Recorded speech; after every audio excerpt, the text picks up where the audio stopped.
At this time, I'll call our October Board of Education meeting to order, and the chair would entertain a motion to go into closed session. Mr. Chairman, according to North Carolina General Statute 143-318.11, I make a motion that the board enter into closed session to discuss personnel and property and to preserve the attorney-client privilege. Second. I've got a motion and a second to go into closed session to discuss personnel and property. Any discussion?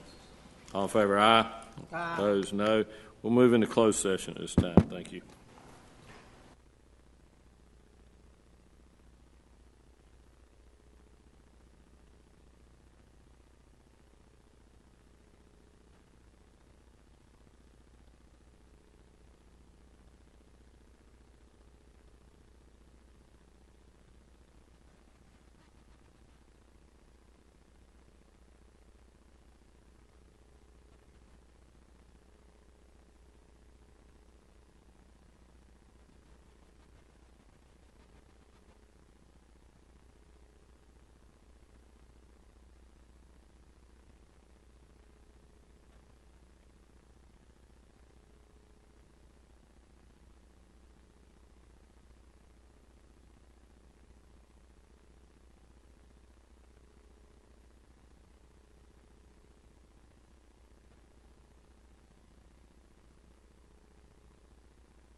The chair would entertain a motion to return to open session for the October Board of Education meeting. So moved. Second.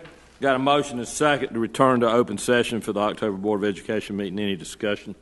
All in favor, aye. None opposed, no. Our Iredell-Statesville Schools Board of Education is now in open regular session. It is our policy to begin our meeting with a moment of silence in which board members, staff, and guests may privately reflect in their own way on the business of the meeting and the thoughts of doing what is best for the world's most important resource, our children. Please join me in a moment of silence.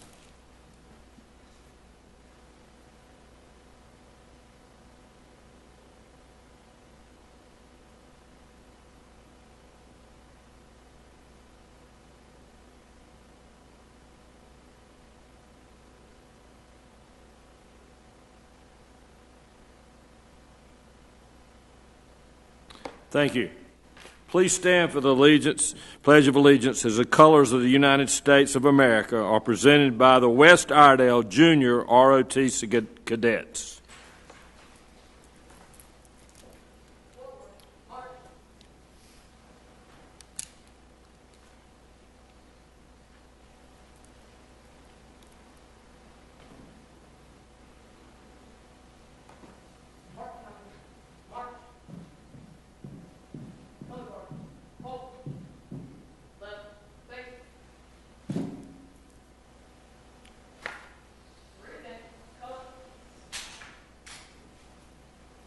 At this time, will you please recite the Pledge of Allegiance?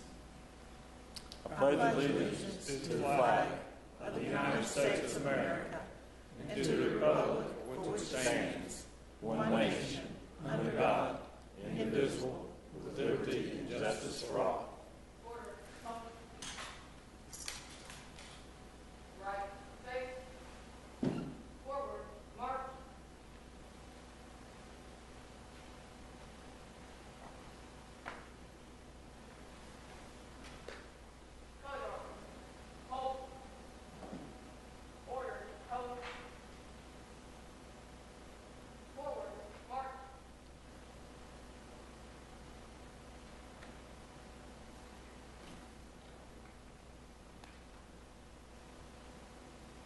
Thank you.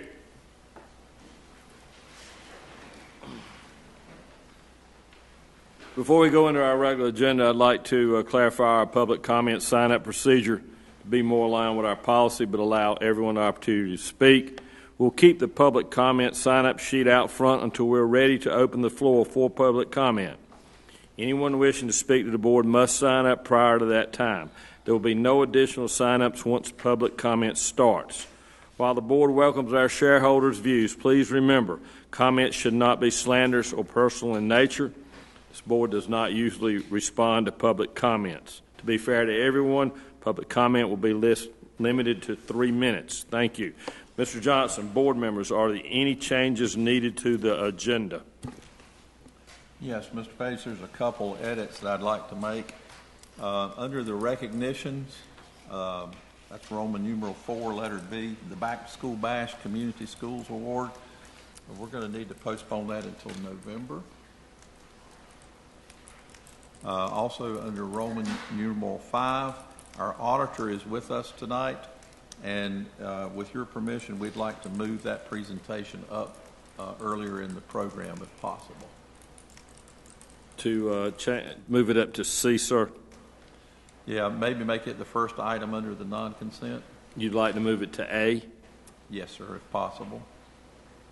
Any objection to that, board members?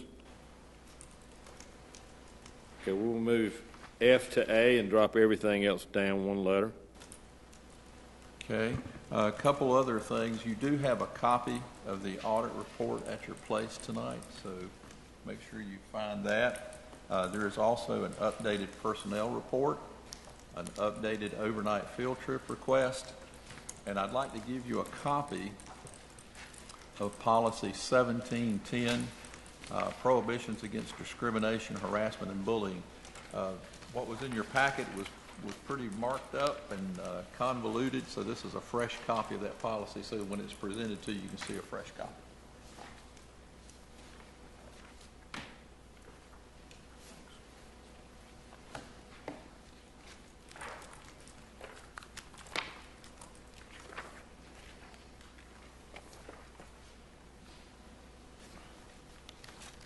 Board members, any other changes to your agenda?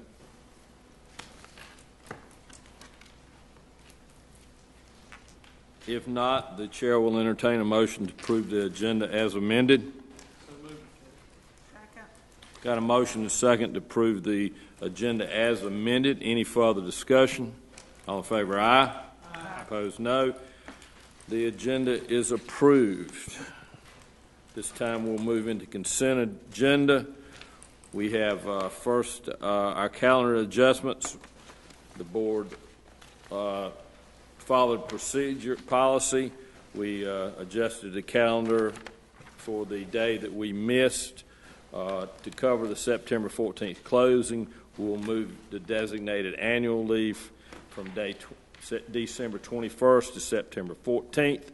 Then the December 20 workday will now be a snow makeup day. Will be moved, and the snow makeup day will be moved over to the 21st. Any discussion on that, board? Secondly, we discussed the November combined meetings. We decided we would move the beginning to 3 p.m. Both of these were put on consent agenda since it was consent of the board that these were routine changes. Personnel, we have a new personnel report. Are there any comments or questions of Dr. Lassane on that? We have 2 minutes, September 10th, the combined meetings, have minutes for each one. Is there any questions or comments about that? If not, the chair would entertain a motion to approve the consent agenda, including the minutes. So moved. Got a motion and a second to approve the consent agenda and the minutes. Any discussion? All in favor, aye. Aye. Opposed, no. Carries unanimously. Thank you very much. We'll now move into the recognitions. Ms. Tiffany Turner, the American Heart Association, has a Kids Heart Challenge recognition.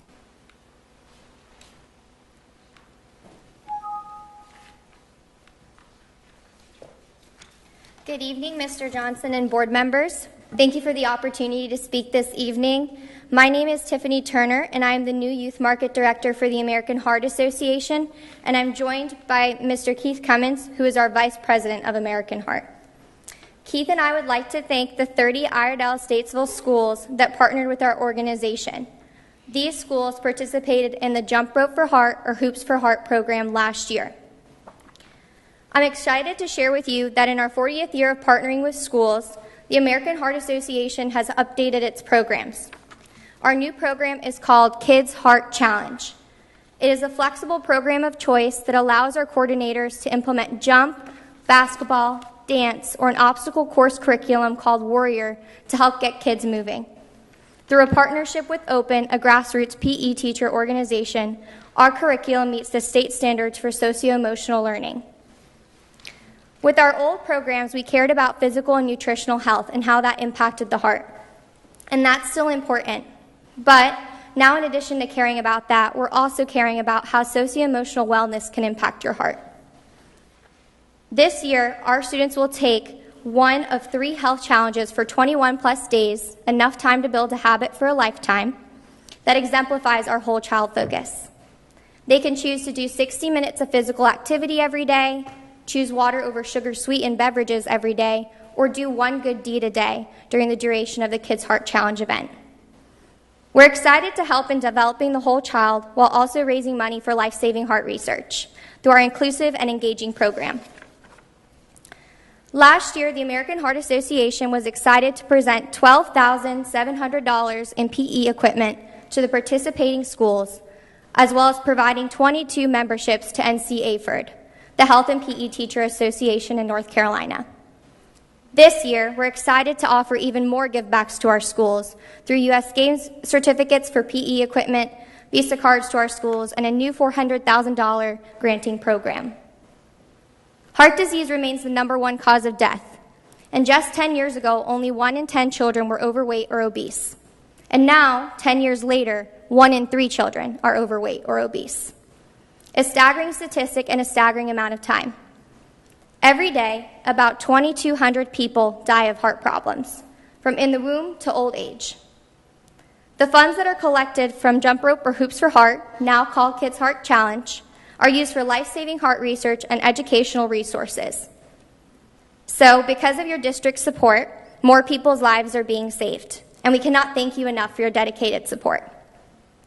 I would like to recognize the top 3 Jump Rope for Heart and Hoops for Heart schools in the Iredell-Statesville School District for last year's programs. The top 3 schools, coming in third, was Cottle Creek Elementary with Kenton Nixon, PE teacher, and Susan Fail, principal.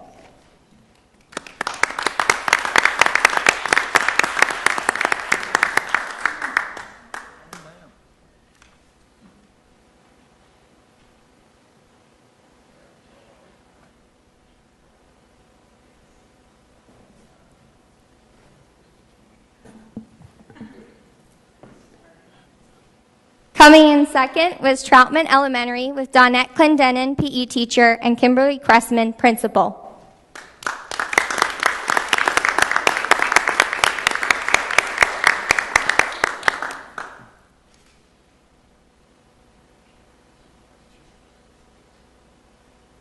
Coming in first was Woodland Heights Elementary. Woodland Heights is also receiving a plaque for being a top school in North Carolina, coming in 12th place. Monica Woodruff, PE teacher, who had to just leave unexpectedly now, and Krista Curley, PE assistant, Christy Spenner, principal.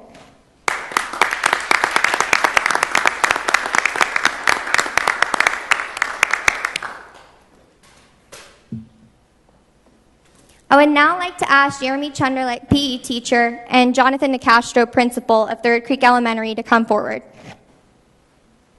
Jeremy is a wonderful volunteer who has worked to make the program at Third Creek Elementary School inclusive, innovative, and engaging.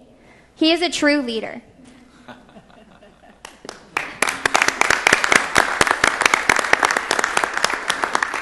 Ginger Edmiston, our old youth market director for this area, shared that Jeremy has always been a joy to work with and does an unbelievable job with the program. Because of Jeremy's dedication and willingness to be a Kids Heart Challenge volunteer, the students at Third Creek Elementary learned about heart health and had fun doing it. We are happy to present him with the Spirit of the Heart Award.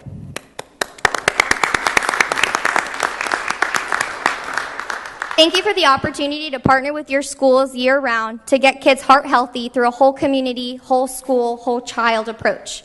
Congratulations to you all, and thank you all so much.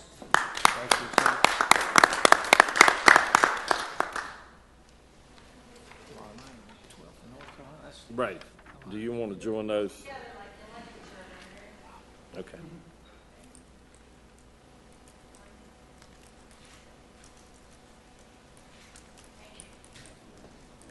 Thank you.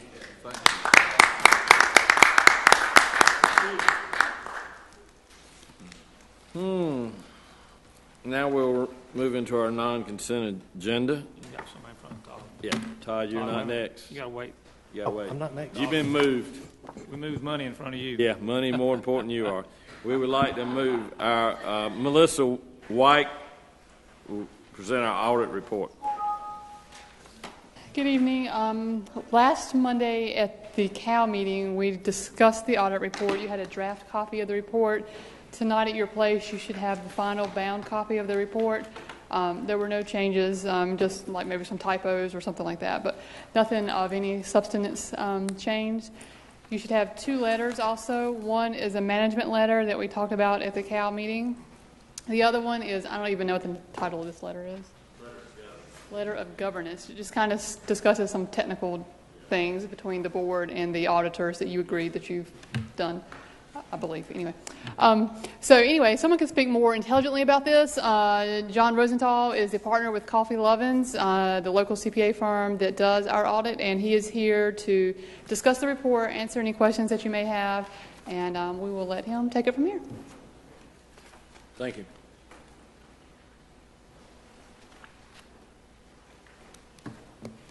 Mr. Johnson, Board, good evening. As Melissa said, you should have a bound set of financial statements and 2 separate letters in addition to that. I'm going to go over our reports within the financial statements. We issued 4 audit reports contained within the financial statements. I'll go over those in a hurry. And then we issued the 2 letters. One of them is a management letter, and the other letter is a required communication from us as auditors to you as governance of the school board. I'm going to turn to page 1. It's a good place to start, and that's how us accountants like to start, in order. Page 1 is the independent auditor's report. That's our audit report on the financial statements themselves. The first paragraph just says we audited the financial statements as of June of 16. You'll see the next section says management is responsible for these financial statements, and our responsibility is to audit the financial statements and issue an opinion. Page 2, the top of the page, is our opinion, and it basically says financial statements present fairly in all material respects. This is what we call an unmodified or clean opinion on the financial statements. The next section refers to the crazy accounting for post-employment retirement benefits, and it's just letting you know that the school board, as all other local governments in North Carolina, made a change to start accruing this liability, and it refers you to note 4. And then there's supplementary information that we did not audit and do not express an opinion on. Then there's supplementary information that we did audit. And then the last paragraph refers you to a report based on back on page 65 that we'll get to in a few minutes. I would suggest, and this is a very voluminous report. It's voluminous for us that are doing the audit and putting it together and auditors, but pages 4 to 11 is a good summary of the activity of the school board during the year and gives you an explanation of the financial statements. I would like to point out on page 4 under financial highlights, the third bullet is just stating that the school board received an increase in state funding of $6.3 million from the prior year, which is good progress. Page 7 is, I'm going to call it a balance sheet. It's called a statement of net position, and this is the condensed version. A more detailed version is on page 12. And this is basically using accounting policies that businesses use. And that's why we have the accruals for the post-retirement benefit plans, the pension liability. And the painful part, if you will, or the other part that we just see what that liability is, if you look at the far right 2 columns, we have June of 17 to June of 18. And the bottom number at June of 17 was a $66 million positive. And if we look at June of 18, we got a deficit of $218 million. And 90-some% of that is due to the picking up the liability for the post-employment retirement benefits.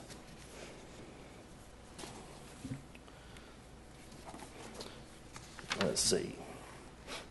I'm going to jump on to a balance sheet that you're probably more familiar with on page 14. It's a governmental funds balance sheet. And this is more how local governments operate and manage by, and this uses what we call a short-term focus. It's looking at cash and assets that are readily convertible to cash. So any fixed assets you have are excluded from this balance sheet. The pension and OPEB liability are excluded. Long-term debt is excluded because it's not going to be paid out for whatever years down the road. The far left-hand column, the general fund, you'll see there's a total fund balance of $6.3 million down towards the bottom. And last year it was 6.6. There was roughly a $300,000 decrease. And we'll look at that in a little bit. In fact, it'll be on the next page, page 15. And this is, if you will, the profit and loss statement using the short-term focus. And this is pretty much what you look in and month out, something similar to these numbers here versus the front 2 pages that I went over. Again, far left-hand column, the general fund. If you'll look, the Iredell County contributed $36,145,000 and some odd dollars for the year 2018. And I had jotted down in 2017 that amount was $34,800,000, roughly a $1.3 million increase from the prior year, or 3.8% of the money that you got from the county that went into the general fund. The other number, and I mentioned it before, if you look under state public school, the state of North Carolina contributed $115,784,000, and in the prior year that was $109,500,000, which compared to where we've been over the last 5 or 6 years, that was a tremendous increase. And then if we go down, I'll look at the third number from the bottom, net change in fund balance, and if you'll see in the general fund, you had a $306,000 basically expenditures over revenues for the year. Now, you budgeted $1.4 million appropriation of fund balance, but you only went $300,000 on that part. So you were already planning on spending more than whatever revenues you were anticipating over a year ago. And to give you an idea, and I've jotted, you don't have this in your information, the years 13, 14, and 15 were pretty tough, and you used $6 million of your fund balance in those 3 years. So, and I'm not trying to minimize, but then when I look at $300,000, 300 is not a big number compared to the $6 million that you were struggling with 5 or 6 years ago.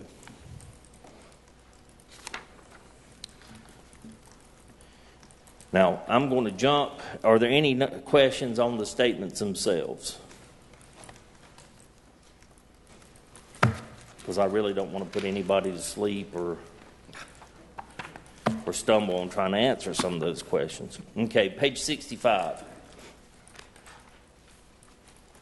Also, as part of the audit, since you're receiving federal and state monies, those grantor agencies are requiring you to have what we call a single audit. And part of that single audit is we've got to look at the internal control over the financial statements and the board's compliance for laws, regulations, and grant agreements. Part of our consideration of internal control, and you'll hear this a couple more times, is not to form an opinion on internal control, but it's to determine how much do we need to test in this area, or do we need to focus on this area, or is this area strong and we don't need to look at it so intensely. And that's what the first page is saying. And we're also saying we're not expressing an opinion on internal control. Now, on the top of page 66, what we are saying is through our testing, we did not identify any material weaknesses in internal control. And then the next section, compliance and other matters, and we're saying from the results of our testing, we look at, did you adopt your budget on time? Did you overspend your budget line items? Do you have a deficit in fund balance that would be against state law? And how about, or is your bank accounts in authorized lending or banking institutions, or your investments in authorized investments? And from this testing, the results of our test disclosed no instances of non-compliance. Now, page 67 through 70, there's 2 reports. One is our single audit report on your major federal programs. The other is a single audit report on major state programs. And the major federal programs are listed, and state programs are listed on page 72. The federal program was a special education cluster, and the state programs were a state public school fund and vocational ed months employment. Top of page 68, we're giving an opinion on each major federal program, and we're saying the board complied with the types of compliance requirements that could have a direct and material effect on these programs. And then our report on internal control, again, we're looking at internal control to determine the extent of our testing. So we do not issue an opinion or express an opinion on the effectiveness of internal control. But again, we're saying in doing this major program testing, we didn't find any deficiencies, material deficiencies in internal control. And that's both for federal and state programs.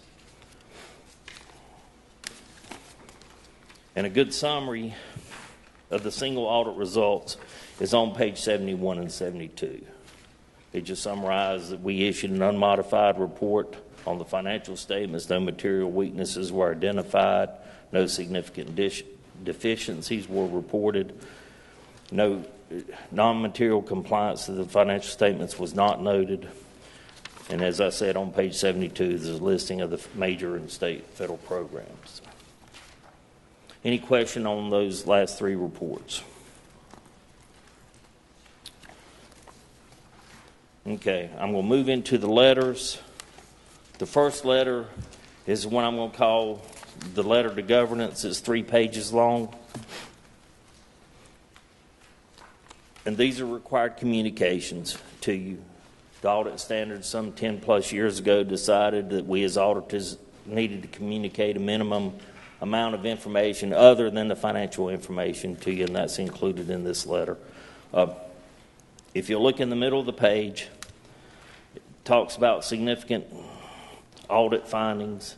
The first paragraph just tells you to look at note 1 to look at the significant accounting policies.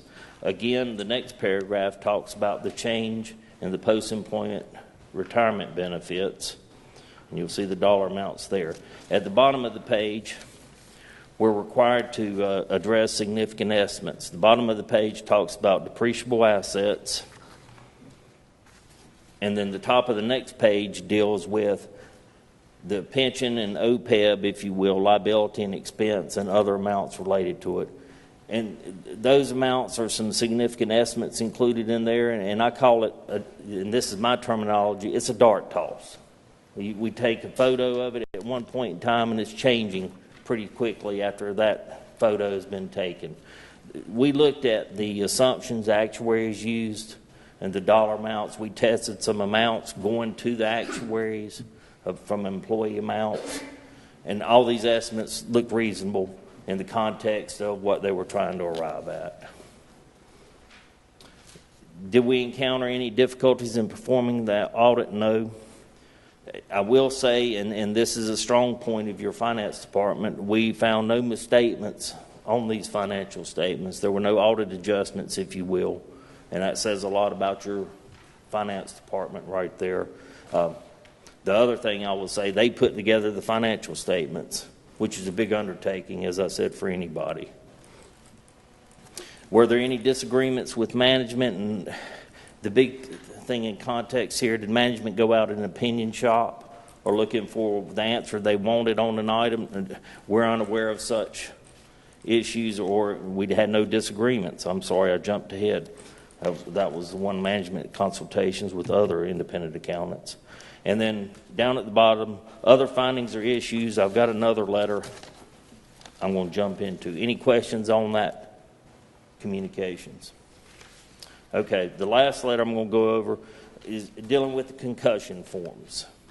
You're required every year for your auditor to look to make sure your schools that offer athletics conforms with these requirements. And one of the requirements is there an emergency plan on hand? Do they have one and are aware of it? And you have 12 schools that participate in athletics. We picked 3 of the schools. All 3 of the schools had this emergency action plan. Then of the 3 schools, 2 of them had all the concussion forms. 1 of them had all but one, and the forms they did have were dated after the sporting activity had occurred. And that's what we're saying is that we're thinking there's got to be some oversight or something to get this school at least to step up and get these forms timely. Any questions? Did you, on that last issue, did you name the school? No, I didn't. I chose not to. I just didn't want to throw it under the bus. Right. But our administration knows the name, is that correct? Correct. Oh, yeah. Thank you. Melissa, you know the name is just, Melissa has it, and they've been working on that. I do have one question. Okay. I'm going back to page 15. Under other, and under revenues, other, what was that? 1.104. Where did we get? Where's that money coming Okay, so if you look at the back of the statements, there's more detail. Yeah. I think that's general fund. Yep. I think page 59. from? Okay. You've got the detail. Thank you, Melissa.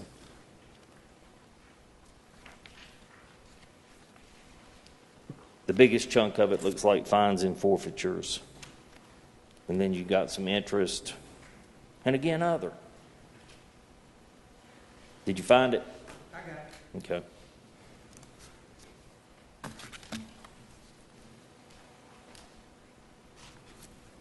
Okay. Thank you. Oh, yeah. Any other questions? As I've told Mr. Johnson before, I'm always impressed with the people that we deal with and going through the audit and otherwise that the school board has. Just to let you know. Thank you. Thank you. Mr. Chairman, I'd like to make a comment, please. Yes, sir. I don't know, it must not have been in the presentation tonight, but in what was given to us last week. I just want the public to know that out of our total budget in 17-18 school year, 74% of every penny we took in and spent was for salary and benefit. And I think that's an important figure for the public to know, you know, because they ask so often, you know, why can't you do this and why can't you do that? Well, to me, we're putting our money where it needs to be, and that's in the classroom with the salary and the benefits. And I just wanted to make that known and thank Melissa and her department for what they have done very much. And thank Coffee and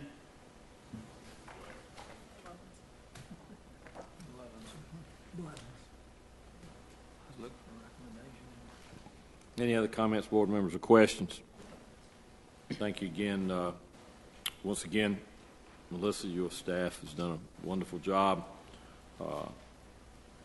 Very pleased that we only went in, used $300,000 of the 1.4 budgeted from the fund balance. Excellent job. Thank you. There will probably need to be a vote. We need a chair would entertain a motion to approve the audit report. second. We have a motion and a second to approve the audit report. Any further discussion? All in favor, aye. Aye. Opposed, no. Carries unanimously. Thank you.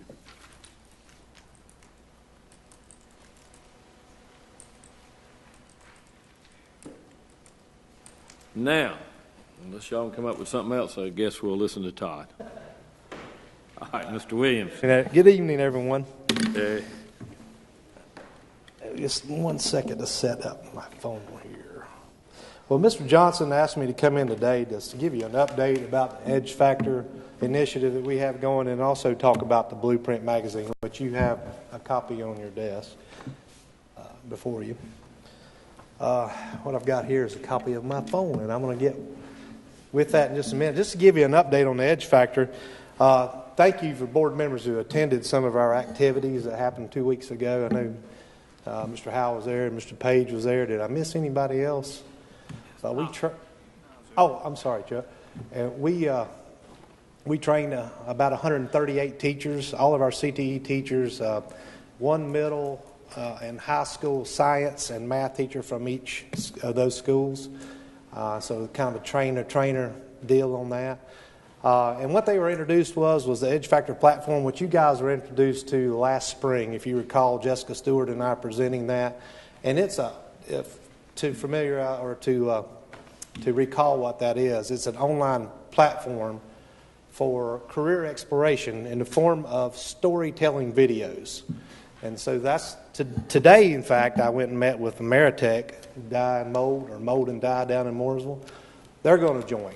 So there is a fee for local businesses to put their videos, to make videos, and so I can report to you today that we have Ameritech's on board, Doosan, Niagara, Kewanee, and we think Cardinal Glass, and so we're just 2 weeks into it. We've got lots of support. So that's where we are with Edge Factor. And then we are also working on a usage report for commissioners, which basically we have an accountability piece that we can look at. Jessica and myself can go in and see what teachers are utilizing, how many students are accessing these career videos. As that was part of the deal, you know, they're paying for this access, and they wanted to know who was using it. Is it being used? So that's an update on that. Gosh, my phone went dead on me. So the big thing about our Blueprint magazine was we were trying to showcase Iredell County as a good place to live and work, to raise your family. With lots of good paying jobs out there, and so we were trying to showcase young people in places of businesses. And you got to remember that these went to all 7th, 8th, and 9th graders. So how many are familiar with Snapchat? I wasn't at all, but I have 2 middle schoolers, a 7th and an 8th grader, and I also have a 5th grader, and they use it all the time. And I have 2 nephews who are seniors in high school, and so they're into it big time. So when David and I want to say this is a partnership, and if you look on page 8, you'll see the partners involved with this, which was us, Mooresville Graded School District, the Chamber, the EDC, and Mitchell Community College. But we worked hard to try to tailor this for young folks, and then also to reach out to parents, because it's about awareness of the jobs that are out there, the good jobs available. So I'll just show you what Snapchat does, or what this code does. It's kind of like a QR code. Any of you read a QR code? It's the same thing that's used in Snapchat. So I did not know about Snapchat until I had to learn. So I'm going to show you what this thing will do. I'm just going to scan it, and you just hold down on it.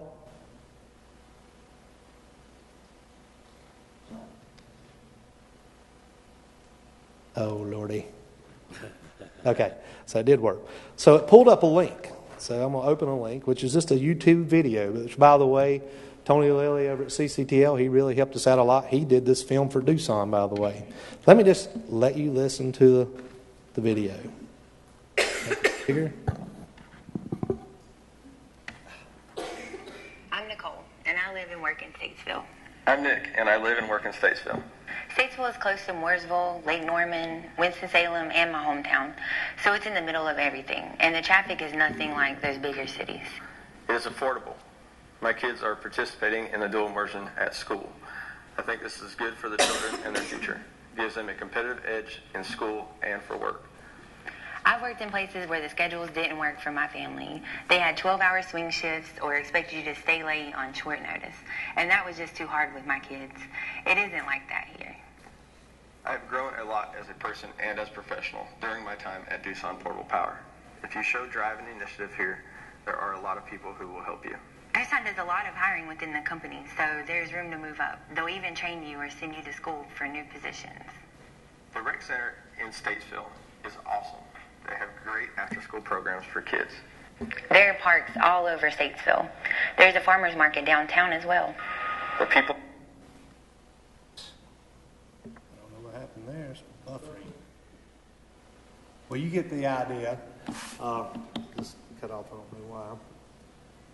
But so, and I have, these already have gone out in our schools, and my children brought it home, and they didn't know how to read the codes, but they had Snapchat, which they had to borrow my phone because I don't give them a phone yet.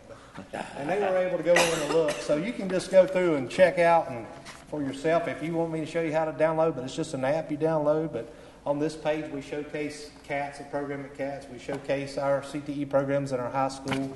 And there's also a link to the Career Clusters Guide in there where they can do a career interest inventory survey on themselves. So anyway, this is just a tool for awareness of what's going on and why Iredell-Statesville Schools is a good place to have your students, and then Iredell is a good place to live and work. So I hope this is our next run. We're going to try to do this every 2 years. I'm hoping that this will be a lot thicker. Because as we've been meeting about the edge factor, we've also been taking this, and they're like, how come we didn't know about this? Well, we tried to contact people, but I don't know how serious some of them took it. But as you can see, we don't have that many businesses, and we hope to double that for the next run. So, anybody have any questions? Is it possible you could have a run sooner if you got a lot more people interested in it? We could. I mean, it just, they pay for these ads. So Yeah, I understand that. So, we could do it. I mean, I'm just saying, rather than wait 2 years, if we've got enough interest in it, you'd have to analyze if it was worth it or not.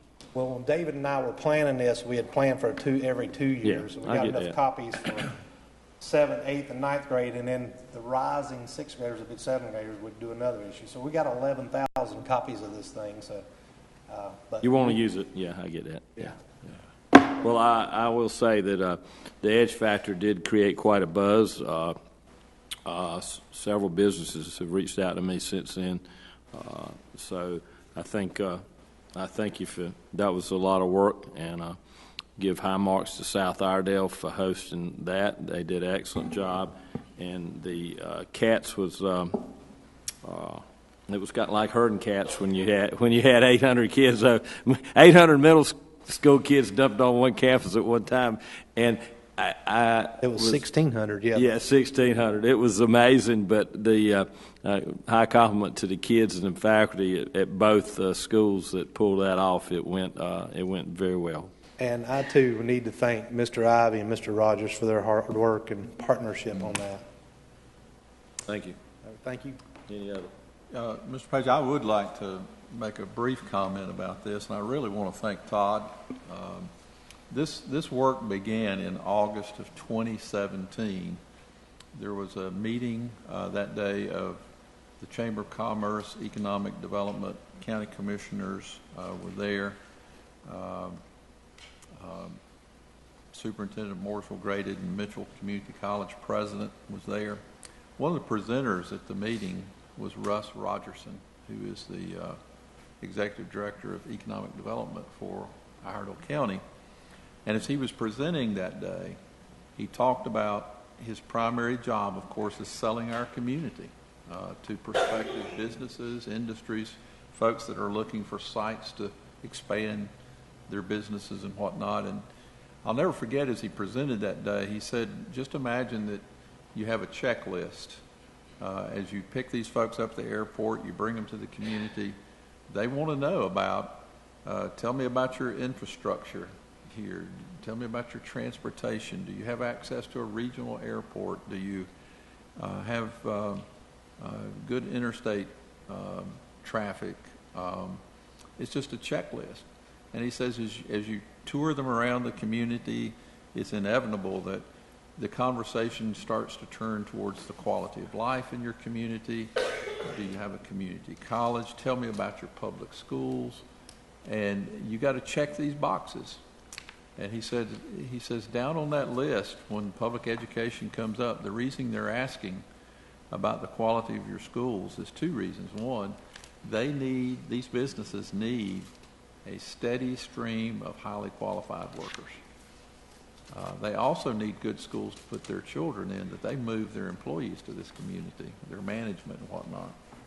So we were challenged that day by Commissioner Chairman Mallory that businesses are struggling to find employees right here in our community. And you don't have to travel very far that you don't see the help wanted signs and talk to the managers of businesses, and it is a real challenge, particularly with us facing full employment. It's gotten to the point where the chambers and the economic development people have questioned, will we grow?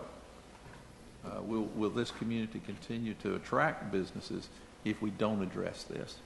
So over the year, the school systems did step up and say, we want to help the community address the pipeline of workers. And I've got to compliment Todd. He, along with his counterparts at Mitchell and Mooresville Graded, but I know I'm a little biased, but this young man took this by the horn here, and he led the effort, And you talk about herding cats when you're working with different school systems and the community at large. It's a challenge. But I want to give Todd a commendation. This has been excellent work. The county commissioners, too, have stepped up. They're actually funding the Edge Factor for us for 3 years.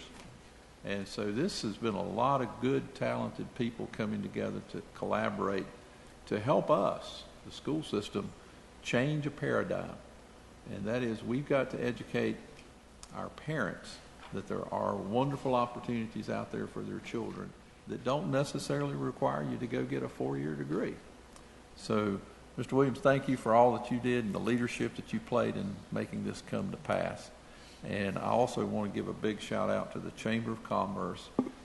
The education chair for the Chamber is Christy Madison Pfeiffer, and she took a very personal role in this and getting this magazine published along with David Bradley. So lots of good people, good work, and I think this is going to have a very positive impact on our kids over the next few years.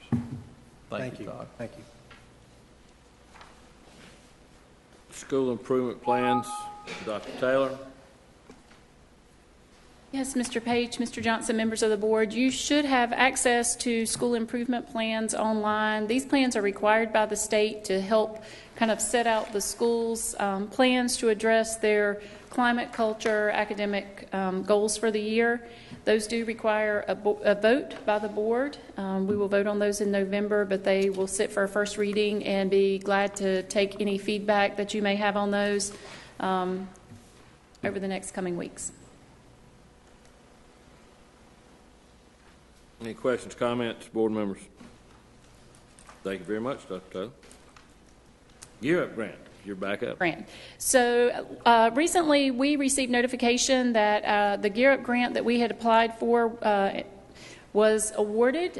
Grant monies totaling approximately $6.2 million over a span of 7 years.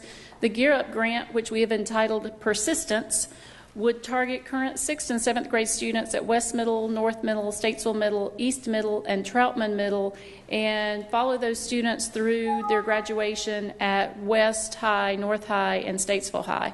The focus of the grant would be to provide additional supports to encourage higher levels of rigor and an emphasis on post-secondary college and career readiness. Based on board policy, the acceptance of these grant funds would require a board vote. And I did send some additional information to you last week regarding some of the more specific details of the grant. Thank you for that additional information. That was very helpful. Board members, questions or comments?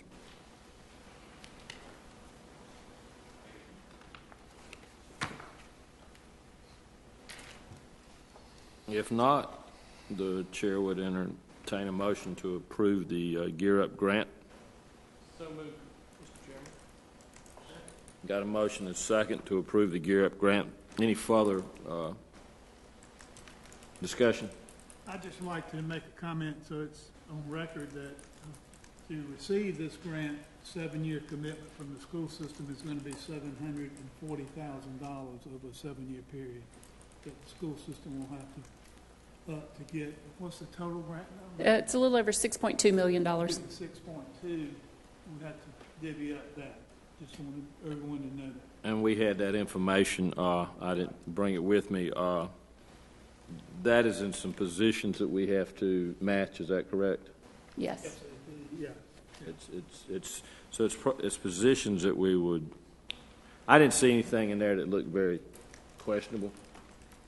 No, as a matter of fact, you approved an SAP position last month that we can use now to apply toward our in-kind contribution towards Right. it. There were several. I think we looked over, board members, everybody got to see that. Is there any further questions or comments? If not, all in favor, aye. Aye. Opposed, no. Carries unanimously. Thank you, Dr. Taylor. Scott Hager, we've got a bus garage wash pit.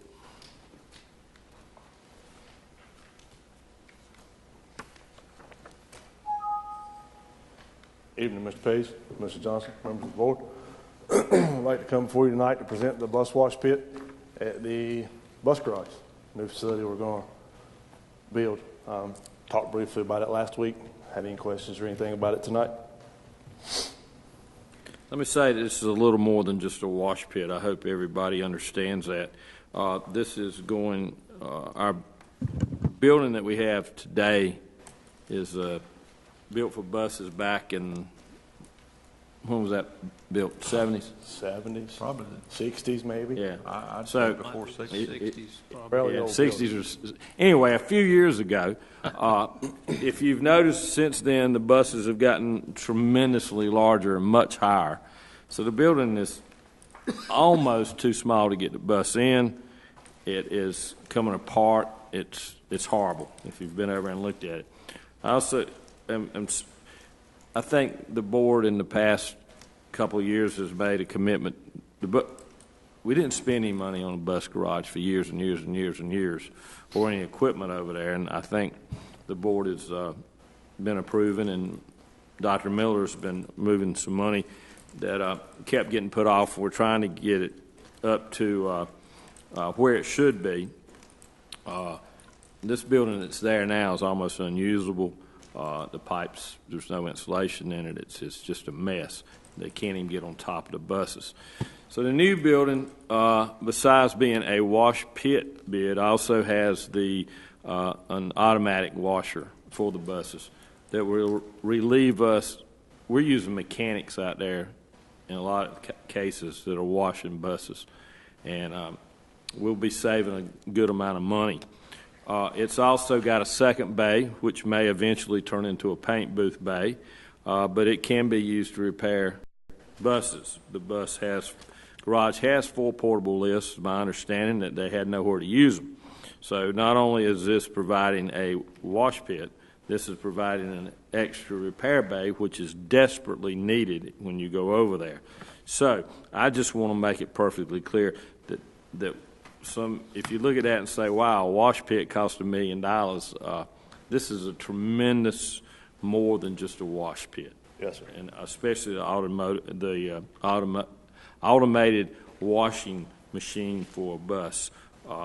So I want to thank you for the work that you guys did. Board members, any comments or questions of Mr. Hager? Nope, I'm going to make a motion that you accept Scott Hager's bid from Cary Builders. Second. We've got a motion and a second to accept the wash pit bid. Any further discussion? All in favor, aye. Aye. Opposed, no. Carries unanimously. Thank you, Mr. Hager. Thank you, Scott. Thank you, gentlemen. You have a good night. Yes, sir. All right, budget, 18-19 budget. Ms. White. Okay, so tonight we have the budget resolution for 1819. The memo summarizes the resolution which is behind that. The total beginning budget would be $197 million. The beginning budget in your local current expense budget has budgeted $2.3 million of fund balance to use. The capital budget has almost $335,000 of fund balance budgeted to use, and your other special revenue fund has $341,000. The proceeds from the sale of the student computers will be recorded when all of our final proceeds are received, and that will come to you in an amendment. Very good. This includes 2 additional maintenance and 1 additional SAP as the board Correct. approved last month. Any comments or questions of Ms. White about the budget as fixed as the board had? Mr. Chairman, is it okay to ask about the payment? Is that done? Can we do that in open session? Depends what. Where do we stand with this company about their payment for those computers? So they have obviously made a 50% deposit when they picked the computers up. Then it was scheduled for the remaining 25% 30 days later, and then the final 25% 60 days. That gives them time to inventory the machines, make sure they turn on, everything that they're supposed to do. So the final payment was due October 4th, which was last Thursday maybe. And we have not gotten the final payment yet, but they are working with Dr. Blattner to finalize the last remaining issues with some of the machines that are still locked on our system. And we do anticipate that Dr. Blattner and maybe 2 technicians will travel out to California to help resolve those issues. And once that trip has been completed, I think he's going to go the week of October 15th. We will have all our final issues resolved, and we will be able to reconcile what that final payment amount will be. So in November, you should be able to bring us the total payment. Yes, sir. Okay, very good. If there's any, did we get the motion? Chair will entertain a motion to approve the 18-19 budget. So moved. Got a motion and a second to approve the 18-19 budget. Any further discussion? All in favor, aye. Aye. Opposed, no. Carries unanimously. Thank you, Ms. White. We have some policies. I believe all these are second readings. Dr. Taylor, you're up first. These were going over. First reading was last month, so they've set 30 days. Yes, sir, and I have had no feedback on any of the policies, no comments. So I'd be glad to answer any questions that you may have. Now, your policies were 3,200, 35, 65, 83. 44, yes, 4,400, Yeah. 5010, and then 5070, 7350. Board members' comments, questions about these policies? The only thing that I would mention there under policy 5010, parent organization, I did speak to Dr. Taylor and Mr. Johnson and would like for that to be on the agenda for the next principals meeting to go over that with the principals so they can then go over it with the staff so that everyone is on the same page as far as parent organizations are concerned. Yes, sir. We did add that to the memo section for the principal agenda, which is this coming Wednesday, as well as the assistant principals, and Kelly Cooper will be sharing that information with them. Dr. Nutting also has that on the agenda for when she talks and meets with the PTO contacts from each school. Thank you. Ms. White, the fund management and donations, is all that satisfactory with you?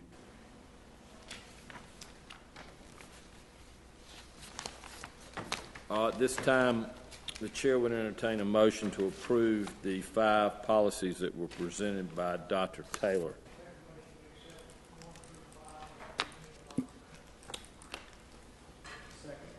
Got a motion and second to approve policy number 3200, number 3565/8307, policy 4400, policy 5010, policy number 5070/7350. Any further discussion or questions? All in favor, aye. Aye. Opposed, no. Carries unanimously. Thank you, Dr. Taylor. Ms. White.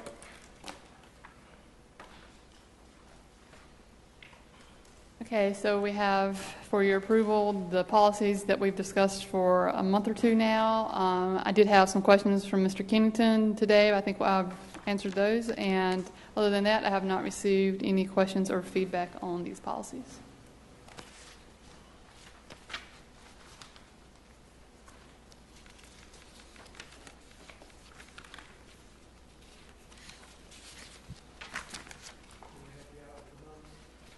No, hang on. Just hang. Okay, go ahead. We accept, as presented, policy 6421, 8220, 8300, 8325, and 8550. I've got a motion to accept these policies. Do I have a second? Got a motion and second to accept Ms. White's policy she's presenting tonight. Any further discussion? Chairman, under policy 8220, gifts and bequests. My question was about Boosters Club, and my concern there was, a Boosters Club gives us, and I use the example of anything you want to say. I use artificial turf. Then it becomes our property. Then in 5 years, when you have to replace the artificial turf, who's responsible for it? The school system, to me, is responsible for it. So we have to spend $6,000 to put in new turf, put in new grass. If we put in a new artificial turf, then we're obligated to put that in, as far as I'm concerned, to the other high schools. So I just want everyone to understand that, you know, when we take a gift, there's strings attached. And I'm glad that the superintendent, you know, has to sign off on them and then bring it to us and let us know what's going on so we can be sure, you know, we want the gifts, particularly from boosters clubs, but we have to look at the other schools also. Well, and I appreciate it, Ms. White, you know, helping me better understand that. That's some of the pressure off the principals for making that call. You know, because it does need to come, especially if it's anything structural that would be put on the property, we just need to be notified in that way, whether to accept it or not, because it could be a liability. Yeah, it's already our practice to have any type of equipment or any permanent fixtures to the buildings or whatnot that's going to be donated is supposed to be run by the maintenance department, the facilities and planning department for approval. well, and this does put anything over $90,000. The superintendent will give the board recommendation to accept the donation. So I now have if no recollection of ever receiving anything donated that expensive. I don't know if you guys do or not either. Doesn't mean it wouldn't We just happen, did- but now it- it's in policy and we'll know that if it's that Right. large. Well, yeah. I think some concern is the fact that we had a scoreboard donated. It was well over $90,000. So I think, I'm hoping this solves that problem. From reading this, that means the board makes decisions of anything over $90,000. Is that what you understand, Right, Mr. Johnson? right. Yes. And you make a recommendation. I think that would be the case we would have to deal with artificial turf. Or anything else, for that matter, that would be over 90,000. It's up to the board if they want to change that number or modify it in any way. Just out of courtesy, I would, you know, I don't have any problem, but just for our information, you know, given the sheet on items that have been donated or given to the school, just so we will know and can speak to our public and be intelligent when we talk to them. Well, I think you better put a value on it, because that's going to be a tremendous amount of, somebody gives books to the library at one of the elementary schools. I mean, I'd leave it up to the discretion of the superintendent, what he feels, you know, we should be aware of. Because there's even minimal things like where they give a grill to the boosters to cook a hot dog and hamburgers with, you know, $50, $100 grill, huge grill to give them. I mean, do we want to know that? I was looking at more, there should be a number there. I don't know 90,000 is the number, but I think that we need to know of any liability of anything that's put on that property. Good point. And but I don't know, I'm not trying to generate workload for somebody either, because I know through our maintenance, they are already, if they're, what I've always looked at is the capital, if it's a capital item, it's always on Dr. Miller's sheet that he gives us, it's going on there. Regardless of how much the school system's paying or not paying, it's usually in there and that kind of thing. So that's the reason I was looking at it. It's also reflected through the maintenance report to us. I don't know how that policy should reflect that, but right now, 90,000 is a good start. I don't know, you know, obviously anything over 90,000 this is a recommendation from State Board, State School Board. Yes. I mean, State School Board Association. Right. Yeah. And I think that some of that we've probably missed some of that when no school money was put into it, because Dr. Miller usually's report is what is. So I think this may take care of some of the concerns we've had here recently. Well, I think, you know, as we look down the road to endowment, you know, I'd like to know if someone gave $25,000, you know, to the endowment fund. You know, and that's all I'm saying is just to be made aware.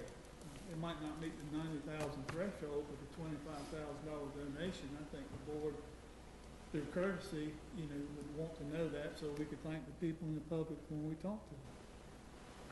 That's an example of what I'm talking about. Well, I don't care about the $50 grill.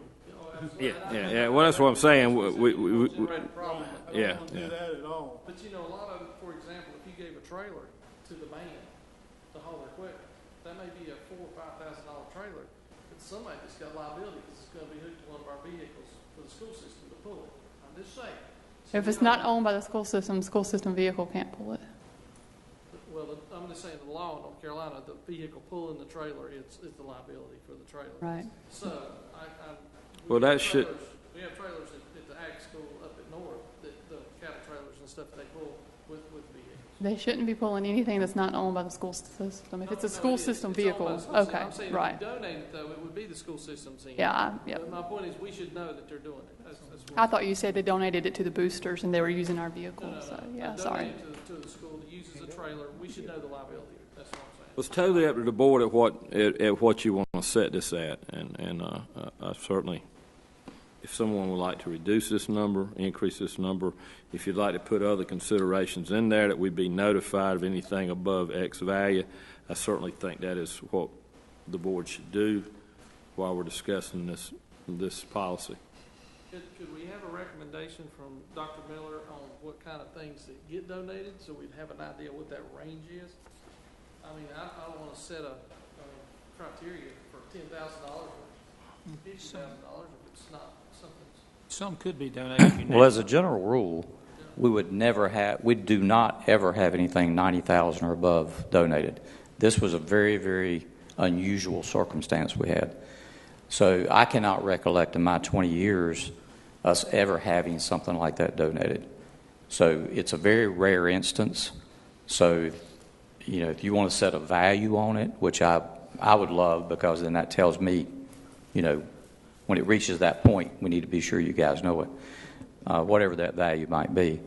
But it's a very unique situation we had with that scoreboard, which typically you're just not going to have that, but you probably do need to have some guidance in place so we can be sure and let you know. Well, it's being familiar with a lot of the donations that come through the CTE program. It's not unusual to get things valued at several $1,000s donated fairly often. So I don't know. I understand what the board's concern is. Do we need to be aware of it? The superintendent, according to this policy, will have the ability to accept donations of $90,000.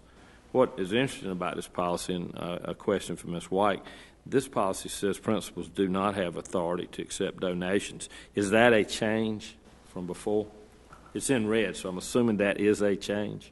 Right, if it's red and it's underlined, it's totally new language. So prior to this, principals did have the authority to accept donations? Like I said, in our internal policies and procedures, any equipment or any additions to buildings or whatnot, playgrounds, did have to be approved by facilities and planning. Small dollar amounts or small pieces of equipment or whatnot, yes, they approved and accepted with really no this input from bothers finance. me because a principal at X high school has someone donate a pallet of soil, of fertilizer to the ag department, and this says our principals can't accept that, and that's bothering me. Well, to be honest, I'd have to refresh my memory on exactly what you're reading there to see. I would be surprised if it says they can't accept anything, but I believe the principal does not have authority to accept donations to the school. That's in red, and I really and truly feel that is.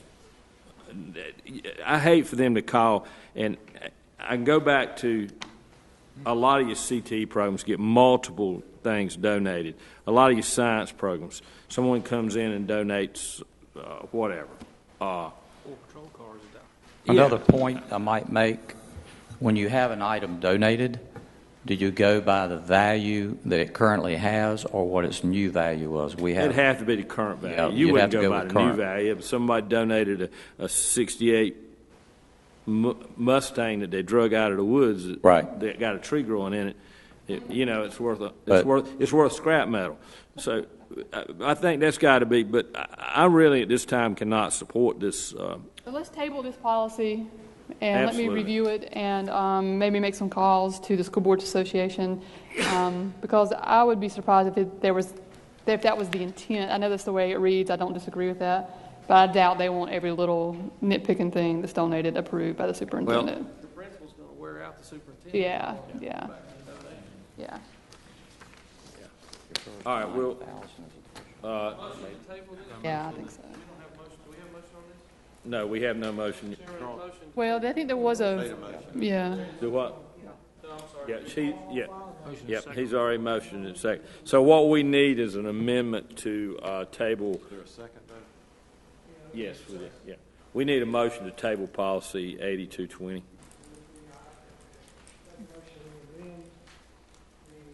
Make an amendment.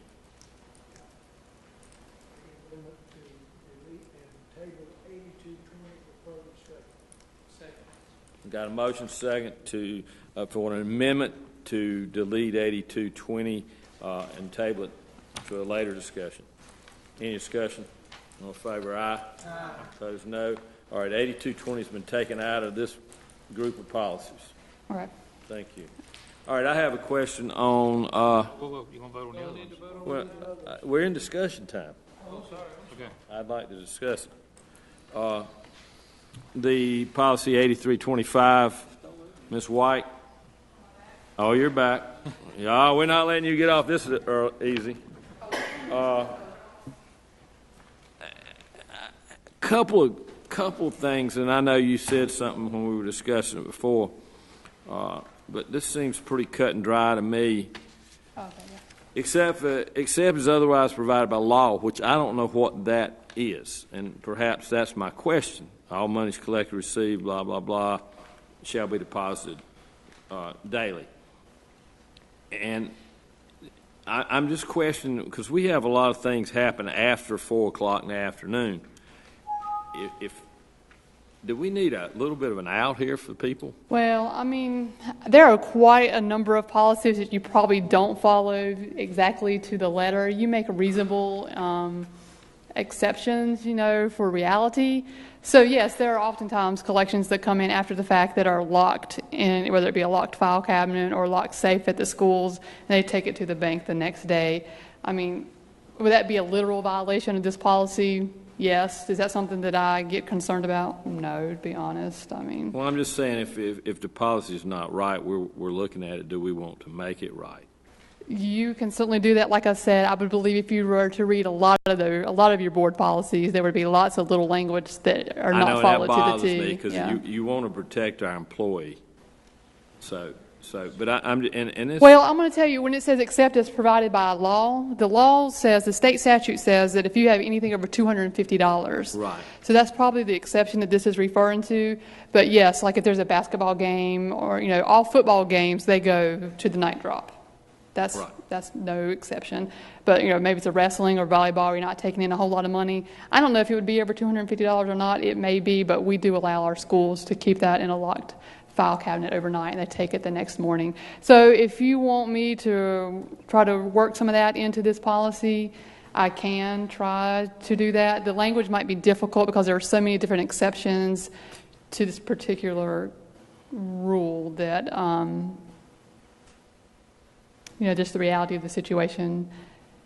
But we can try to do that. I mean, go ahead. Excuse me. No. I like the idea of a state statute number of $250. Anything over that goes to night drop. Anything under that can stay at school. I don't have a problem at all with that. But that's not probably in reality what we're doing. Like I said, there's probably basketball, volleyball games. They probably have a little more than that. They may have $200 in the change box, to be honest, to make change for the event. So any amount of collections is going to require them to make a night drop. That will be a burden to our schools, honestly. But if that's what the board chooses, that's what we will tell them that they have to do. Well, we have never had, knock on wood, we've never had anything go missing, but it doesn't mean it couldn't happen at any point in time. I just was looking at, I understand it can't always be done. So that would require north, coming all the way down to Statesville. Right, and that's what I'm saying. In some cases, it just doesn't make sense as long as it's locked in a, you got a volleyball game and they got $800 and it's over at 9 o'clock. Are they going? Well, I would say that probably if you put some exception to rule, your policy is going to be in violation of state statute. That's what my question is. So if it's a state statute, all right. I'm just trying to tell you the reality of the situation. I'll live with it, at the and when schools. people can't do it, then they just can't do it. It's somewhere in the second paragraph it says, unless not feasible in a particular circumstance. I like that term in that paragraph. So, because that does give a little bit of leeway. So let me go to that paragraph. I was a little confused that you want someone other than the finance officer that did the deposit to take it to the bank. Is that correct? Someone other than the person that prepares the deposit to take it to the bank. That's correct. So that puts another person handling the money. Yes, but that 9 times out of 10 is the case. Most of our schools use the child nutrition courier to run their deposits to the bank. Some of our smaller schools probably were not doing that. Some of the bookkeepers weren't using the child nutrition courier, even though it was available to them, because they were waiting until like 3 o'clock after the courier had run. But it has always been our practice and best practice for segregation of duties to have someone other than the person that prepares the deposit to run it to the bank. That's what my department does. That's always kind of been best practice, and just now it's actually given more teeth because it's in board policy. And that's the best practice, to have an additional person handling the money. Right, because if I'm preparing the deposit, someone receipts it, I prepare the deposit, Alvira takes it. So someone else can't make a change to the deposit slip, but between me and the bank, I've got a copy of it. I know what I gave her. So if I'm the one that's preparing the deposit, then I can change that between the You could change work it, and- but my point is you could change it anyway. But then I've got the receipt books to back it up. All right. If that's the best way to do it, then that's what we want to do it. That is what we have internally Standard, always okay. said was best practice. This just gives more teeth to that. Very yes. good. Thank you. No money should go home after a ball game. Absolutely Anybody not. No, should go off school property, right? that's correct. Well, it's up to the board on the top part of that. I have a little heartburn with it, but that's just me. Mr. Chairman, if we have a policy, the policy should be followed. Thank you. If we don't like the policy and there's a different procedure, then the policy needs to be changed to reflect that procedure. And I will be voting no on 8325, but that's up to the board on the rest of it. Well, I'd like to make a motion that an amendment to table policy 8325 to give the finance officer an opportunity to see what she can come up with and share with us. That would be a policy that we would be able to enforce. I've got an amendment to a motion to table policy 8325 to be looked at, and we've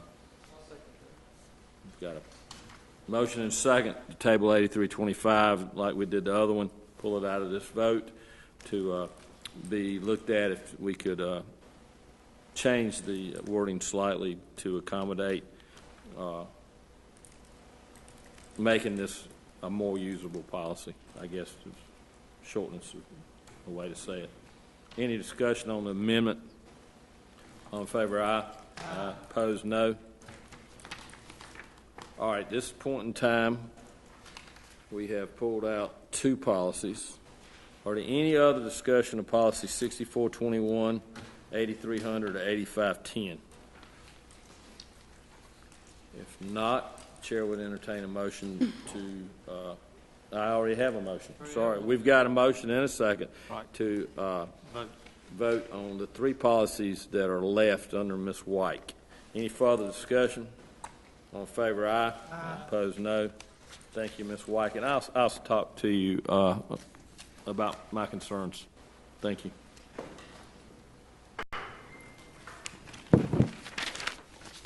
Dr. Lassane, you've got 5 policies.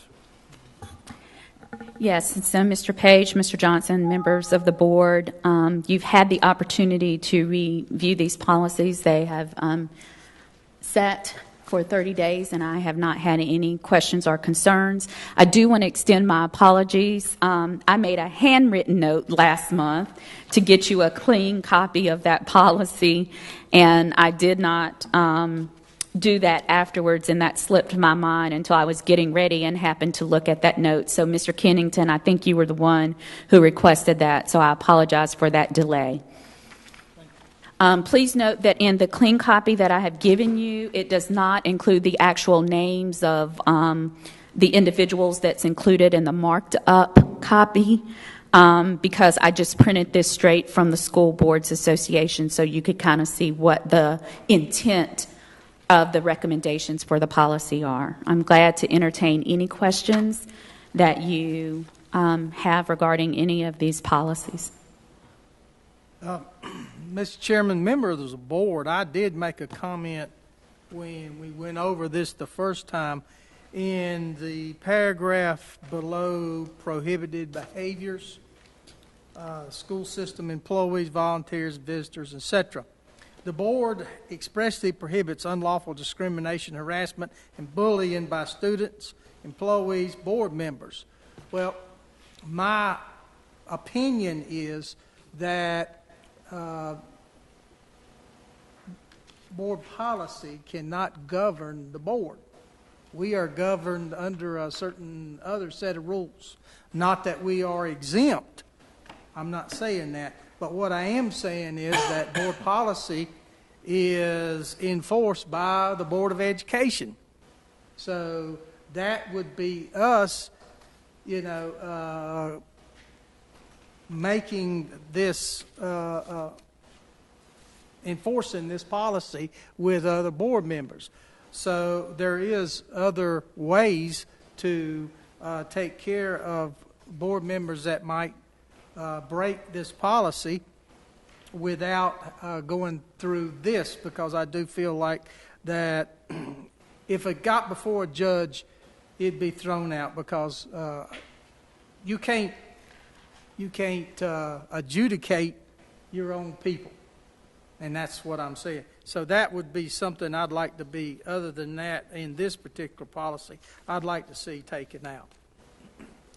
Well, you bring up a legal question.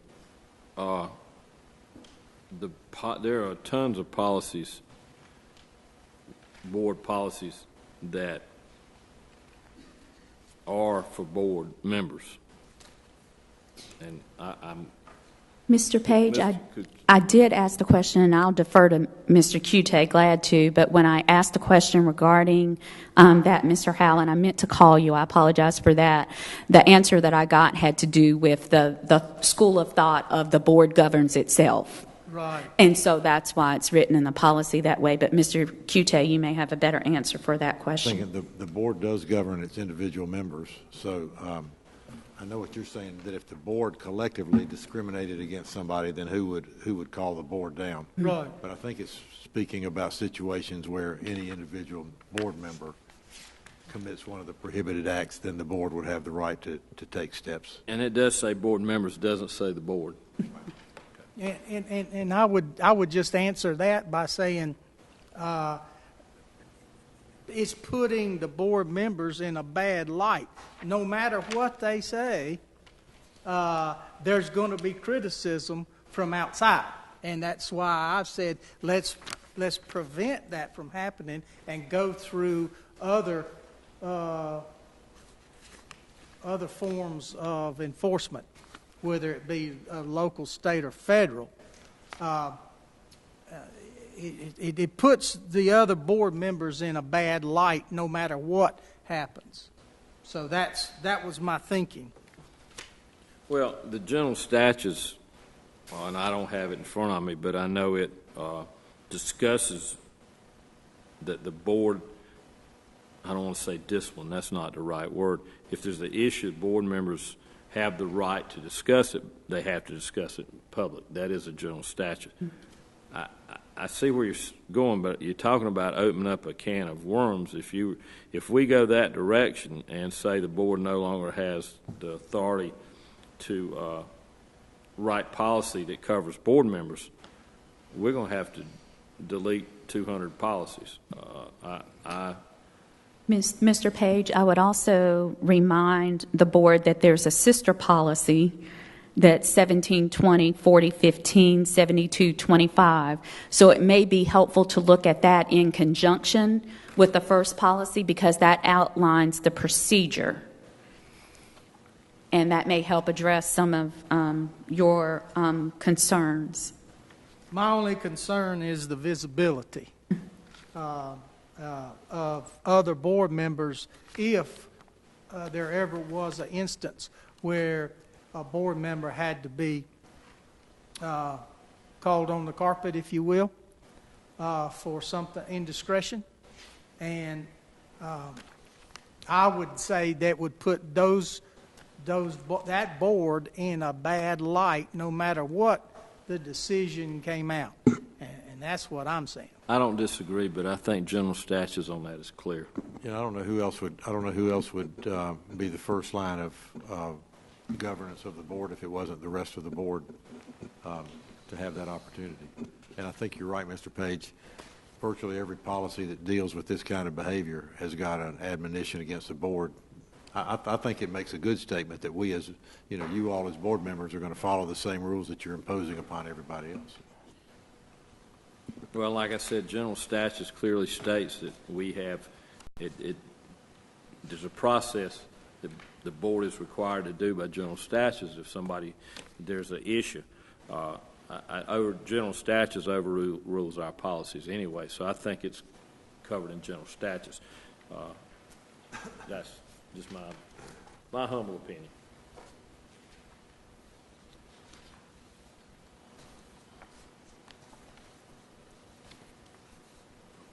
Mr. Howell, if you would, you're welcome to make a motion to pull these out, or we'll put them all to a vote. It's or obvious we'll vote individually. that I'm going to be voted down, so that's fine. We'll just let that go. But I do have a question about another one if no one else has any questions about that. Any other questions, especially on any of these? Board members? Okay. I'd like to go to 7100 if we could. Recruitment and selection of personnel. And on the second page where it goes through qualifications, section D, there's a list of things: application, education and training, licensure and certification, relevant experience, personal interview, etc. Are these in the order that they are considered, or is there another order? I would say that these are not in a particular order because if you look at F, the very last one is reference or background checks, and that could take you out of the whole process. Correct. And so they're not in any prioritized order. But certainly, if someone applies for a job and they don't have a license, don't hold a teacher's license, then they probably wouldn't be considered if there were more than one applicant. Correct? It depends if it's a restart school. Exactly. I'm concerned about that myself. But other than that, well, I would say when you go through screening, you have to follow your process and you have to make sure that you have considered all of the most qualified candidates first in that process. Now, you do have a board policy 2400 that allows you to look at the innovation pieces that are part of the design of restart schools. And so you are covered for that through policy 2400. But outside of that, I would say, yes, we do look at licensed candidates first. Okay. Under B, recruitment, that is that part that's in blue and underlined. Is that addition to? That is an addition that is the recommendation of the School Boards Association. Okay, well, I'd like that, no problem. And we do hire not necessarily most qualified person, but where we need a certain person, in essence, a woman, a man. I would say we strive to hire the most qualified person for the job. Now, Every time. sometimes what people, like you can look at strategically who has this degree, who has this license, who has whatever, but then a certain job may also require communication skills. Correct. That may not be that person's strongest skill set. And so that's when we're looking, that's part of what you do in an interview and all the other pieces that go into hiring someone is seeing what you need to be the best fit for that position. My concern with our hiring practices was, that we tended to have the same people on the interview committee when we called a committee, or practically the same person. And that's why I've asked when we hire a new person and there's an interview committee to know the names of the people on that committee, because I felt like you'd get in a groove that maybe is not the best thing for the interview. So I would hope that we are now getting different people and different groups all the time. Okay, I'm not clear on, because I know most of the things that I handle, there's going to be different people because it's different schools. Right. And the schools now, are you talking about the schools having the same, like, school improvement team members that may be on a panel? I'm not sure what you're referencing. No, it's just when we had a new person being considered for a job. Either we're going to hire from within, or we're going to get something new. And our interview committees seem to have one or two of the same people every time.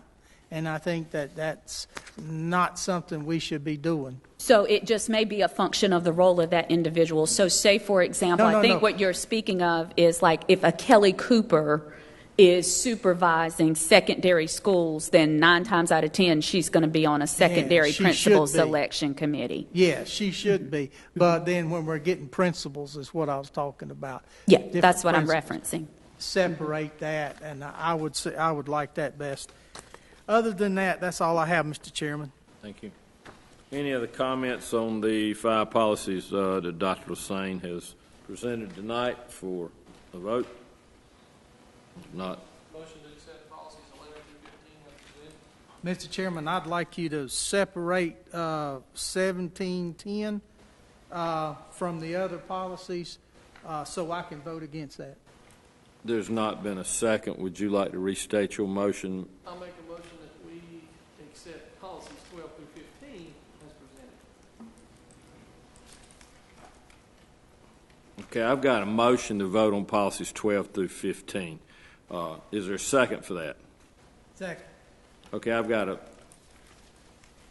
a motion and a second to approve policy 7220-4015/7225, policy number 7100, policy number 7240, policy number 7410.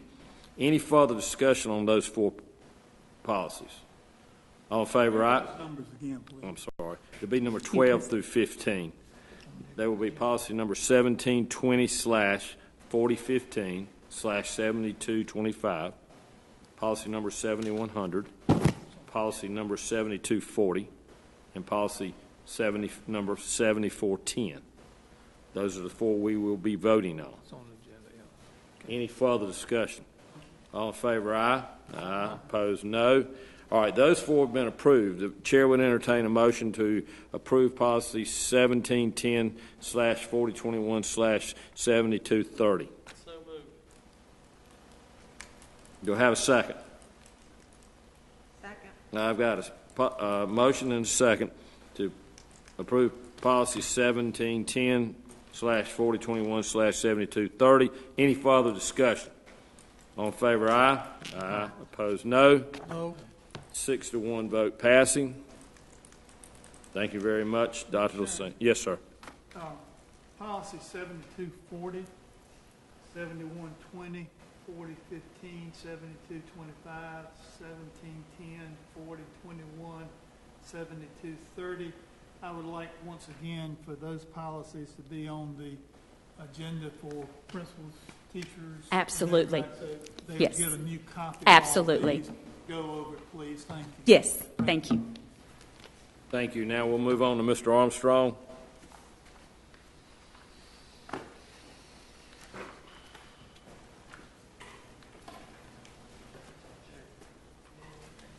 Good evening, Mr. Page, Mr. Johnson, members of the board.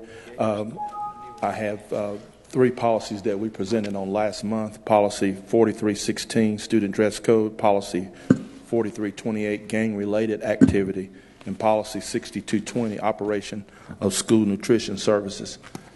And in the last month, I've had no questions. I haven't had any questions or concerns with any of these policies. Are there any questions from the board? Questions, Mr. Armstrong, on these three policies? I have a question. It's not on one of these three policies, but do we have a professional dress code? And when I say professional for our administrative staff and teacher staff, do we have a policy for a dress code for them? I don't know of a policy. We have actually had some discussion about that, and so that is one of the things that Mr. Johnson has asked us to continue those discussions and work on this year. Individual schools have often a professional dress code as part of their individual things, but Mr. Johnson has asked us to shore that up, and we'll be looking at this year as part of the goals for HR. Thank you, Dr. Lassane. Mr. Chairman, Mr. Kennington, I would like to say that when I have visited some schools, and this is high schools, but I thought that some of the teachers weren't as dressed as nicely as some of the students, and they did not present, in my opinion, a professional image. And I totally agree with you. Sometimes you would leave it up to a principal, but apparently they're not going to do it. So it would be up to the superintendent. Thank you, Mr. Chairman. Mr. Chairman, would it be appropriate, since it's not on the agenda, to make a motion? I will defer that to it. It's coming off dress code. You've approved the agenda. You can make a suggestion to the staff, but I don't think it's something. Is it regarding the dress code thing? Well, you'd like to make a motion about the dress code. Well, I don't think you would be allowed to do that, but you can just recommend, I think, to the superintendent. It sounds as if they've already got that under advisement to do that. Then I'd like to recommend to the superintendent that a committee of board member or two, superintendent, the teacher of the year, Iredell-Statesville Schools, principal of the year, Iredell-Statesville Schools, meet and discuss a professional dress code policy for Iredell-Statesville Schools. That's my suggestion. Is that appropriate? Yes, sir. Yes, sir. Thank you. Mr. Johnson, you got a comment to that? No, as Dr. Lassane said, this was already on our radar, and I communicated with HR that we need to take a look at putting something in place to communicate with our staff members about professional dress. So this will help in that process. Would you have objection to the board chair appointing one or two board members? Oh, no, not at all. I'll speak with my, do I have to do that in public? I would say that in that list that was just read, it would be good to have somebody from HR. Absolutely, I thought the same thing. Since this is an HR function. I think that suggestion was just in addition to whomever else you might select, he would like those people considered to be sitting at the table with you folks. Well, can I ask the question to Mr. Coutey? How far can we go and not break the law? When we start dictating to people their professional dress.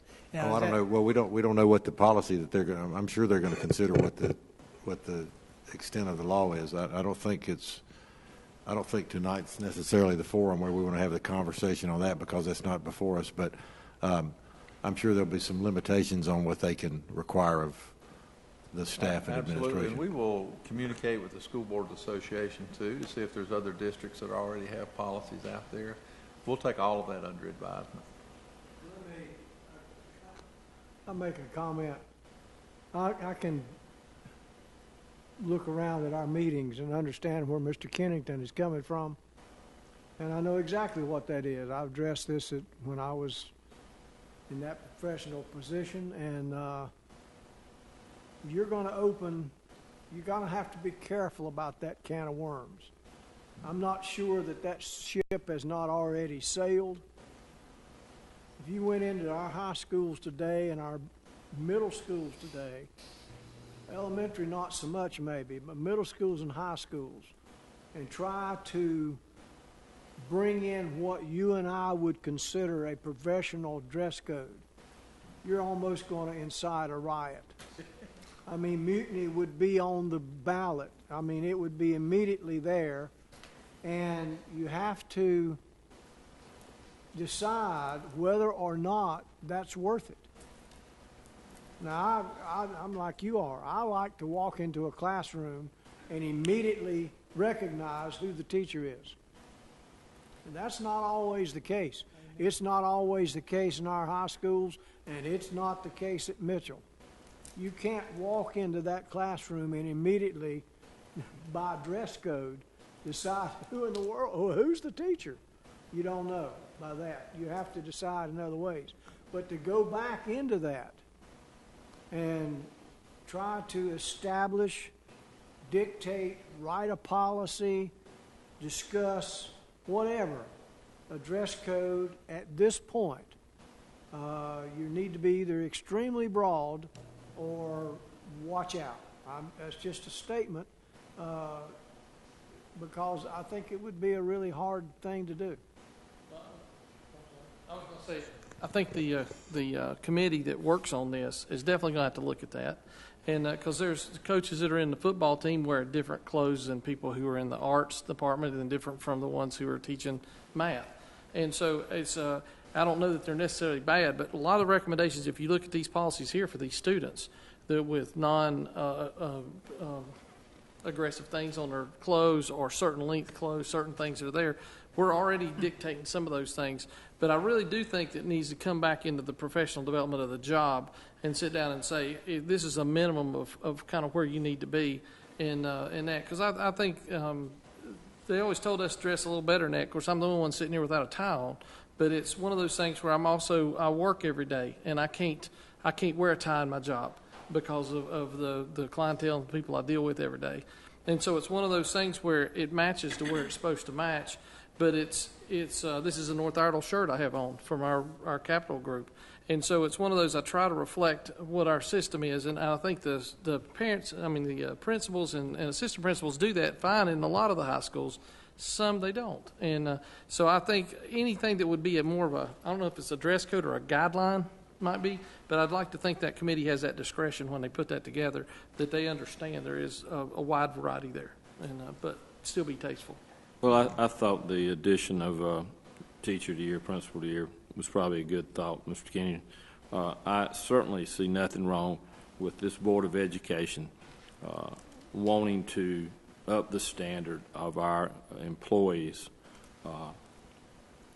because I do think that there are some issues. I understand, Mr. Kelly, what you're saying. That's gray-haired old men. It's a different world out there today. I get something that. too. Just like he was saying, the football coach on the football field is not going to wear the same thing he wears in an English class. That's the same thing. But I'll tell you something that's going to come up rapidly, especially at this time. And we're not picking. You know, Max and I pick all the time. But, the statement's going to come out. If I wear what I wear and Max wears what he wears and we both teach mathematics, somebody's going to say, wait a minute, just because you wear a coat and tie doesn't mean you're a better teacher than he is and he wears a bandlawn shirt. That's a real statement. That's a real statement. That's true because you've got people that don't know anything about dressing whatsoever that are really good teachers. So anyway, all this is just rhetoric. I know that, but it's something to really think about. Well, I appreciate Mr. Johnson and Dr. Lassane already starting to address this issue. Am I hearing that are you saying we shouldn't do this? Is that what I'm hearing? I think he's saying be very cautious when you do, and I'm saying the same thing. Oh, yeah, I think that's why we're going to have a committee do it. Yeah, look at it, All right. but be very cautious. So, Mr. Johnson, I'll be speaking with you. Board members, I'll be speaking with you on that. Okay. Any other questions, comments on these policies? I was just, in my comment, I just don't think holy jeans is something that a teacher should be wearing in the classroom. I'm sorry. And, a coat and tie, I don't think you can make somebody do that. But just appropriate dress, my goodness. It got to be ridiculous in some classrooms. And I understand some of these self-contained classrooms, you better wear work clothes with some of these teachers because they're dealing with throw up and everything else, and they don't. It's a different world, but we still can be professional. That's my attitude. Thank you. Thank you. I think there's a difference between classroom teachers and an administrator. A big difference. And policy would, any recommendation would need to reflect that. Because an administrator has a public image when he or she goes out in the public. And to me, there's proper dress, and that's a business dress, and whatever you want to call that business dress. But to me, I would like to see the difference. Teachers and administrators. And discuss it, and That'd be a really good start. yeah. Well, I think they're the original role models for a lot of kids. So I think you're right. I mean, there's amendments. Yes, also. I don't, I'm not trying to get us, but I am trying to get us back to our policies. Well, if you talk about going to the School Board Association, I think you ask him, when we go to any of the conferences, district meetings or conferences, it says business casual, and I went to Davie County for the district meeting, and you wait till we go to Greensboro for the state meeting, and there'll be people there that will not be in business casual, trust me, and the School Board Association is not going to tell them to leave. So, I mean, that's the report you get, so. Mr. Chairman, I'd like to make a motion to accept policy 16, 17, and 18 as presented from the agenda. Second. I've got a motion to accept policies number 4316, numbers 4328, and number 6220. Any further discussion on these three policies? If not, all in favor, aye. Aye. Opposed, no. Carries unanimously. Thank you, Mr. Armstrong. Thank you. Public comment. Dr. Miller's bringing the board up here. We have one, and they left. Who are the people in the corner? Do you know the Emily, is Emily here? Emily, obviously not. So we have no public comment. This time I'll turn it over to board member comment. Board members, comments?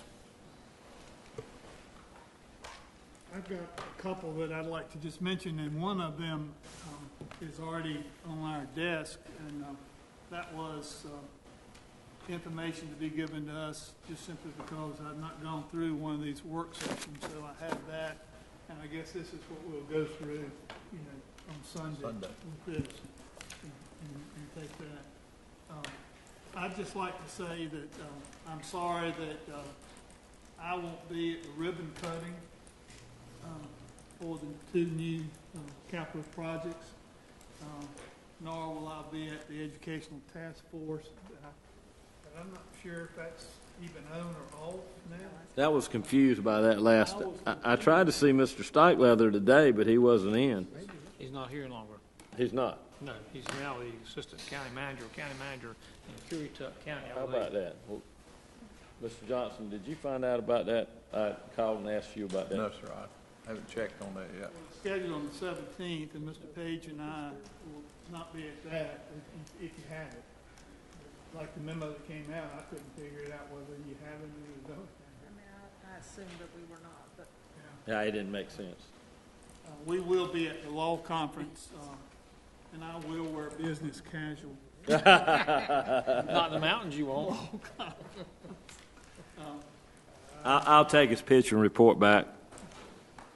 And Well, I'd have on shorts if I was there, but I'd just like to voice a concern that was in the budget that we approved, and I voted for the budget.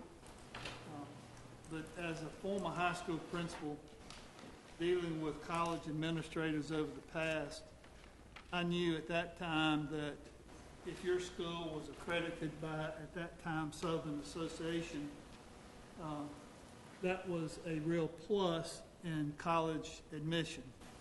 And I know Southern Association consolidated and became Advanced Ed.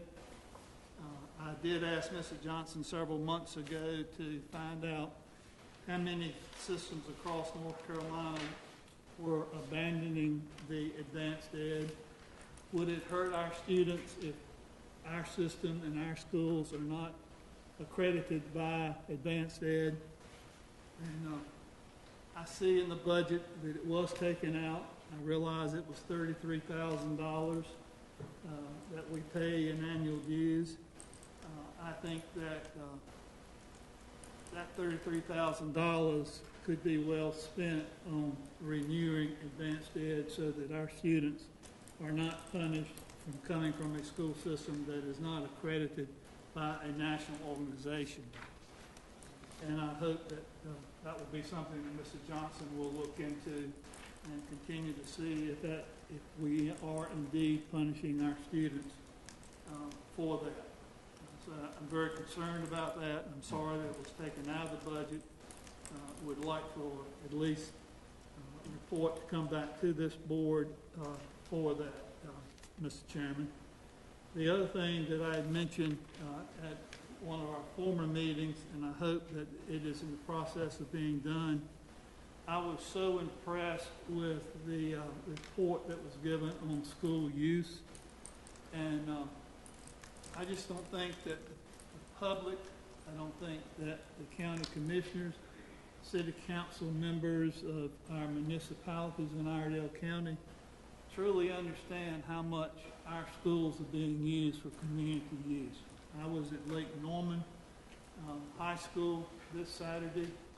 They had 5 or 6 Little League football games going on. They had volleyball going on. And these are county, are not school-related functions. And I just ask that information, once again, repeat, please share that with the parties that can look at it and recognize how much our facilities are being used. So when we ask for money for new maintenance people or money to fix it up, that they can help us out, on that. Coming back from Lake Norman High School, I did stop by Katz. They had a drive-in program for the first time this past Saturday. The culinary department, the manicuring department, the facility being open. It was just wonderful, and so many great comments about the facility.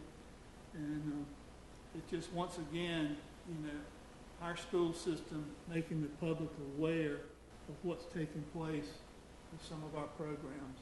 And I just want to give kudos to all the people at Katz under the leadership of Mr. Larry Rogers, for that.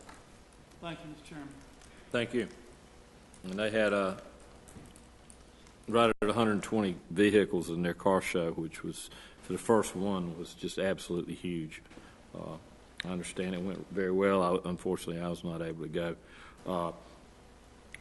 I also will miss the groundbreakings due to the 3-day law conference. And Mr. Johnson, if you'd please try to check with the county commissioners, maybe with Gene Haupt, Mr. Haupt, find out what's going on with that meeting with Mr.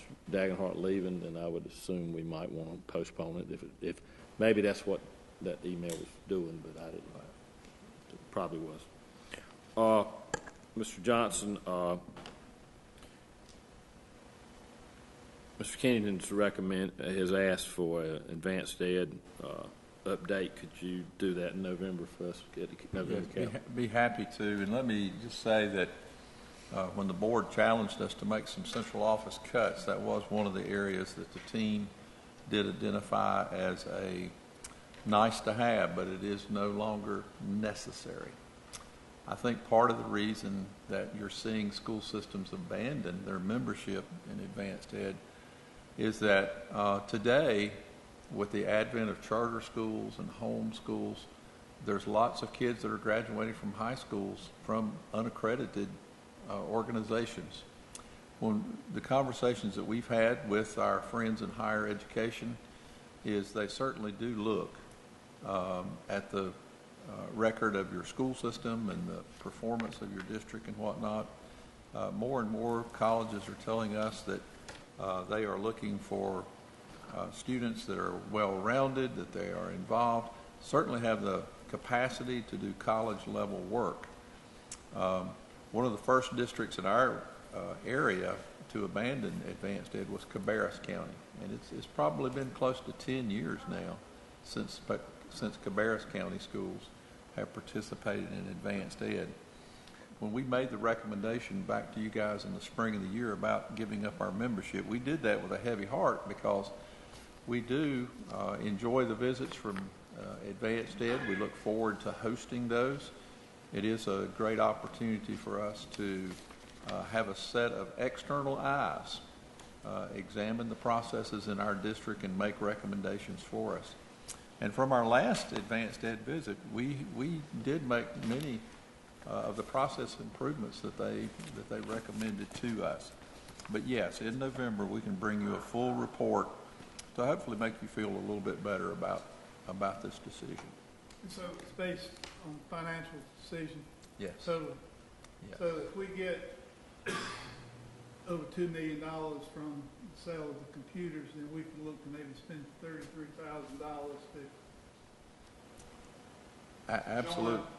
Absolutely.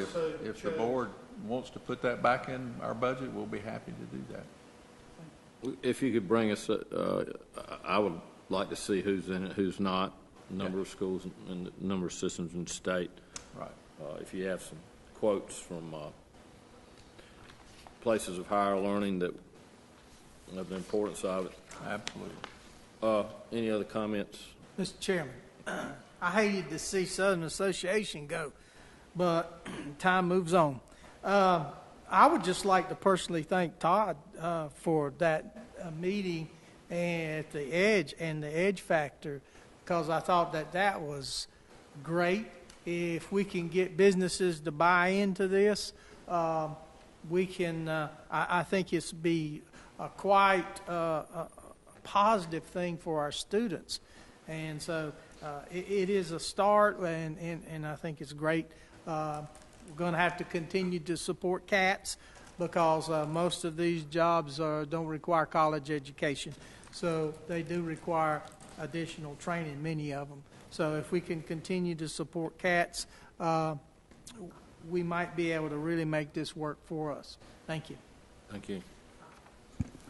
My comment tonight is on November the 6th, we'll be asked to, we're asking the citizens of Iredell County to vote on a quarter-cent sales tax. And I would just like to encourage all our board members and all our staff to have your voice heard, go talk to people, tell them what it's about. I'm afraid there's so many people. I'm not going to tell you how to go tell them to vote. That's not what it's about.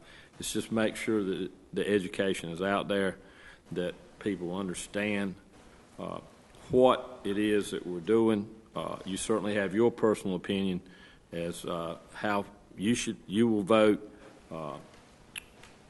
Again, I think this is going to be a very important day in the history of Iredell-Statesville schools.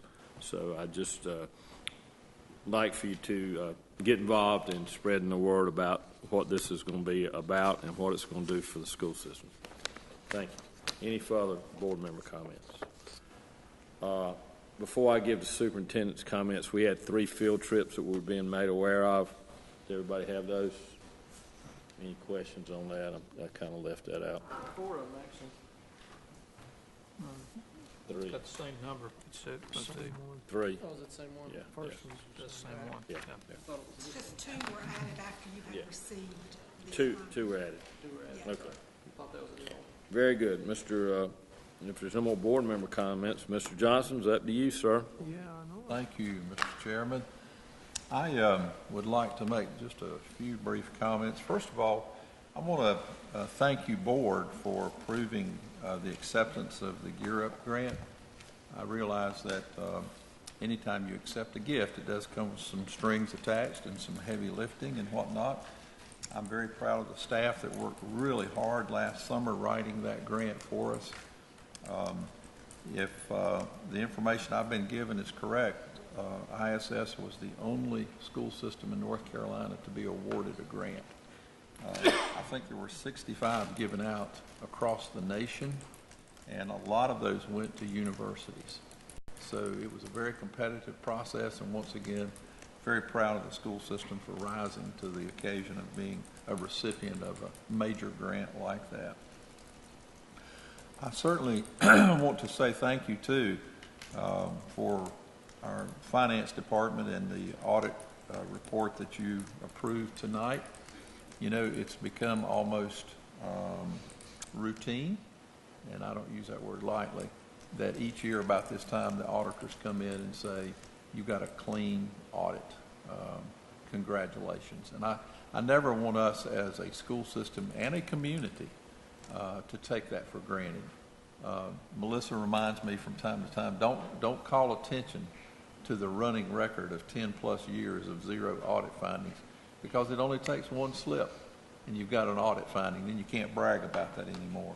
But I do think that the audit speaks volumes about this organization and our commitment to be good stewards of the taxpayers' money and to spend this money on the purposes that our federal, our state, and our local government intended the money to be spent, and that's our kids.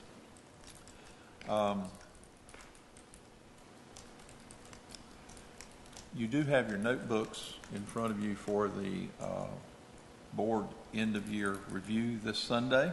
It's coming a little bit later, and I just want to remind everybody that the reason we delayed our end-of-year report to the Board of Education is so that we could get more data in.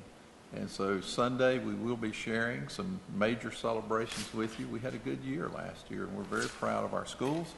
We obviously have lots of work to do too. There are some gaps out there that we try as a school system to close. We tell everybody that we're not a perfect school system by any stretch of the imagination, but the thing that sets us apart is we are a school system that believes in the concept of continuous self-improvement. When we have gaps, we take ownership of those gaps. We don't point fingers of blame or anything like that. We just set about saying, what processes can we put in place to improve? So we're very excited about that conversation with you coming up this Sunday afternoon. We've added an agenda item too. One of the things that the chairman had challenged me to do is to lead a discussion about CTE and our courses and where they're being taught, the future of the Career Academy there in Troutman. So you'll see that on your agenda for Sunday afternoon. And so the staff and I are excited to have that discussion with you and to capture your thoughts and ideas about the future and direction of CTE here in our community. It is a very hot topic.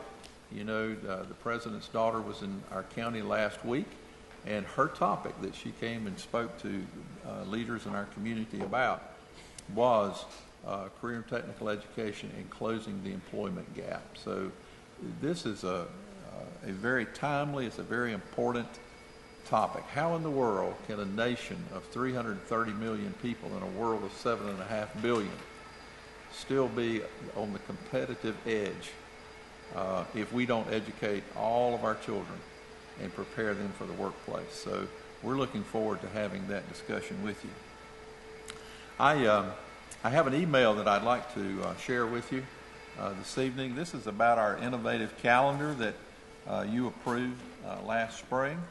Like you, I've been getting some feedback from some of the parents, and there's an old saying in the school system that it don't matter till it matters, and sometimes, you know, when you get down to the nitty-gritty, some of the folks that didn't pay much attention to the process are now sitting up and saying, wow, this is going to impact my summer and my trips and things of that nature. So I just want the board to know that we're very proud of this innovative calendar that you guys have approved. We've worked closely with DPI to make sure that we were within guidelines as we moved forward with this. What I'm telling the principals to do is all transitions are difficult and challenging. So as we get closer to the launch of this calendar next school year, it's very important that we be extremely flexible with our parents who have trips planned and summer camps and things of that nature. It's really important to make sure that we are listening and that we are trying to help people navigate the deployment of this new calendar. The first year will be the tough year. You know, one thing that I'm really proud of is we're kind of on the cutting edge with this, and we've had a number of school systems contact us and say, hey, share your idea with us. We've had some school systems now implement their own version of this calendar, and we'll be rolling it out next year as well. And I just learned that Mooresville Graded is just recently surveyed their parents, and we'll be bringing this calendar up in that community as well. And that strengthens this, because to have both school systems on a similar calendar along with our community college will be very, very beneficial. So again, thanks to everybody for your patience with us as we work through this. And I feel like that in time, people will certainly understand that this is in the best interest of our kids, and we'll be able to create more opportunities for them, particularly in those summer months.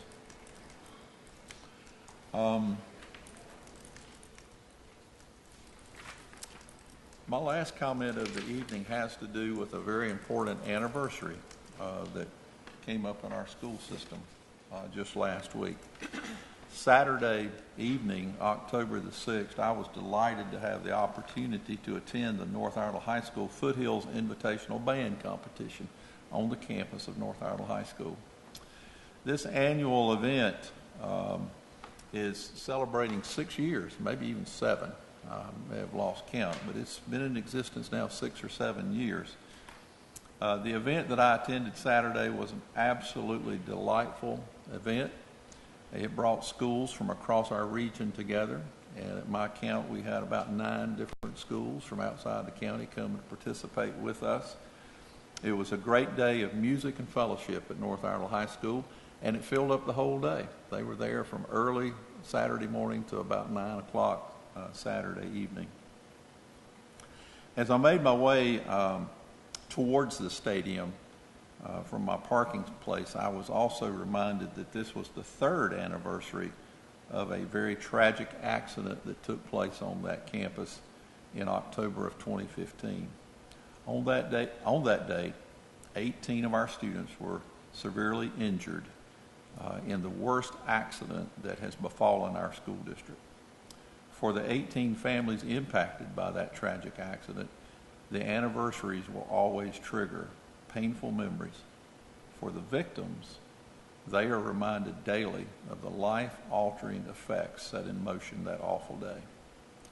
As superintendent, I wish to convey to all involved, particularly our students, the deep sadness that I have concerning that accident. I would also like to offer my personal and professional apology to all, and can only hope that in time, the grace, mercy, and forgiveness that is so often spoken about in the scriptures can lead all of us to a place of peace. Thank you. Thank you, Mr. Johnson. I sat here and I thought of a couple of comments I wanted to make. First of all, I met last week with a assistant principal from the U-Link University Middle School from Shanghai, China. Mr. Johnson, did you get to meet with her? She visited South Iredell High School, visited Lake Norman High School, maybe some of the others, I'm not sure. She also visited with some of our host parents. So that was, again, she was very complimentary of our school system. Again, positive things coming out of our Chinese connection and exchange program. Also, this was just our instructor of our collision repair program at CATS has been invited to attend SEMA, which is the largest automotive and aftermarket show in the nation, in Las Vegas this year, to receive a national award. He's not been notified what award he won or what our program has won, but he will be traveling to Las Vegas. Can we send a board member? I have volunteered myself. Would you like to volunteer also? Actually, I asked him to find out what it would cost me to go. Because in 2015, the year after I retired, the program won the National School of the Year and was in Las Vegas at SEMA. And SEMA is just a huge car show, the largest in the nation. So I think that speaks great. Really compliment Mr. Bowman, our instructor. He's been there for less than a year, and interested to find out what they've won. He'll hopefully be letting us know, and I wanted to get that out before November because I think it's the last week in October that he'll be traveling. So maybe we'll have some more information in November. Were you aware of that yet, Mr. Johnson?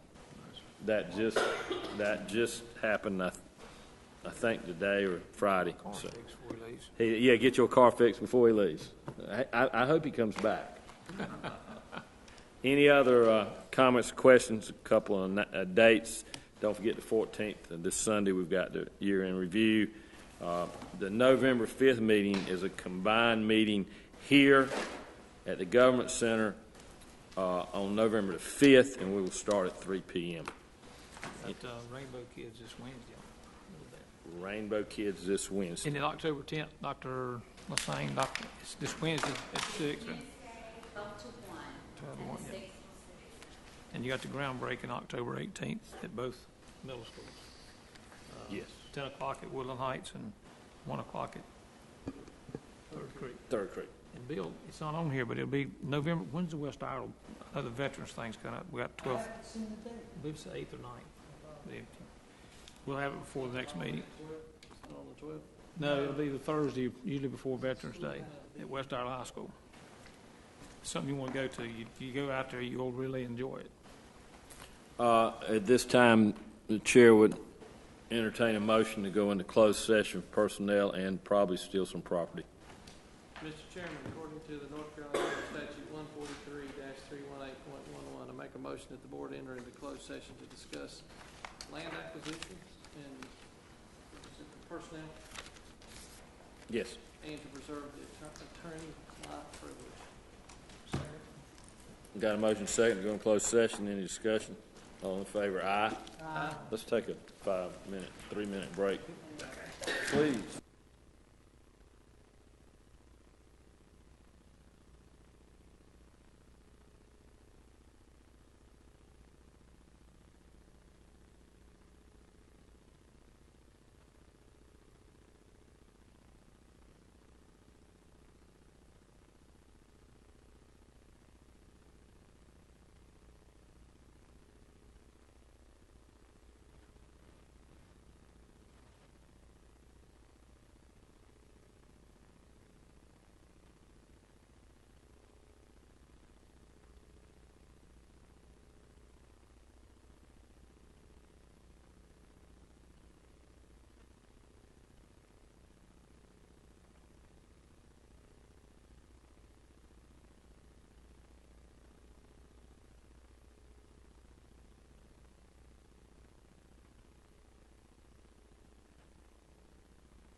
The chair would entertain a motion to go back into open session. Make a motion, we go back into open session. Got a motion? Did I hear a second? Second. Got a motion at 8 seconds to go back into open session. Any discussion? All in favor, aye. Aye. All opposed, no. Carries. Make a motion, we adjourn. Second. Got a motion to adjourn and a second. Any discussion? All in favor, aye. Aye. All opposed, carries. We're adjourned. Thank y'all. Y'all.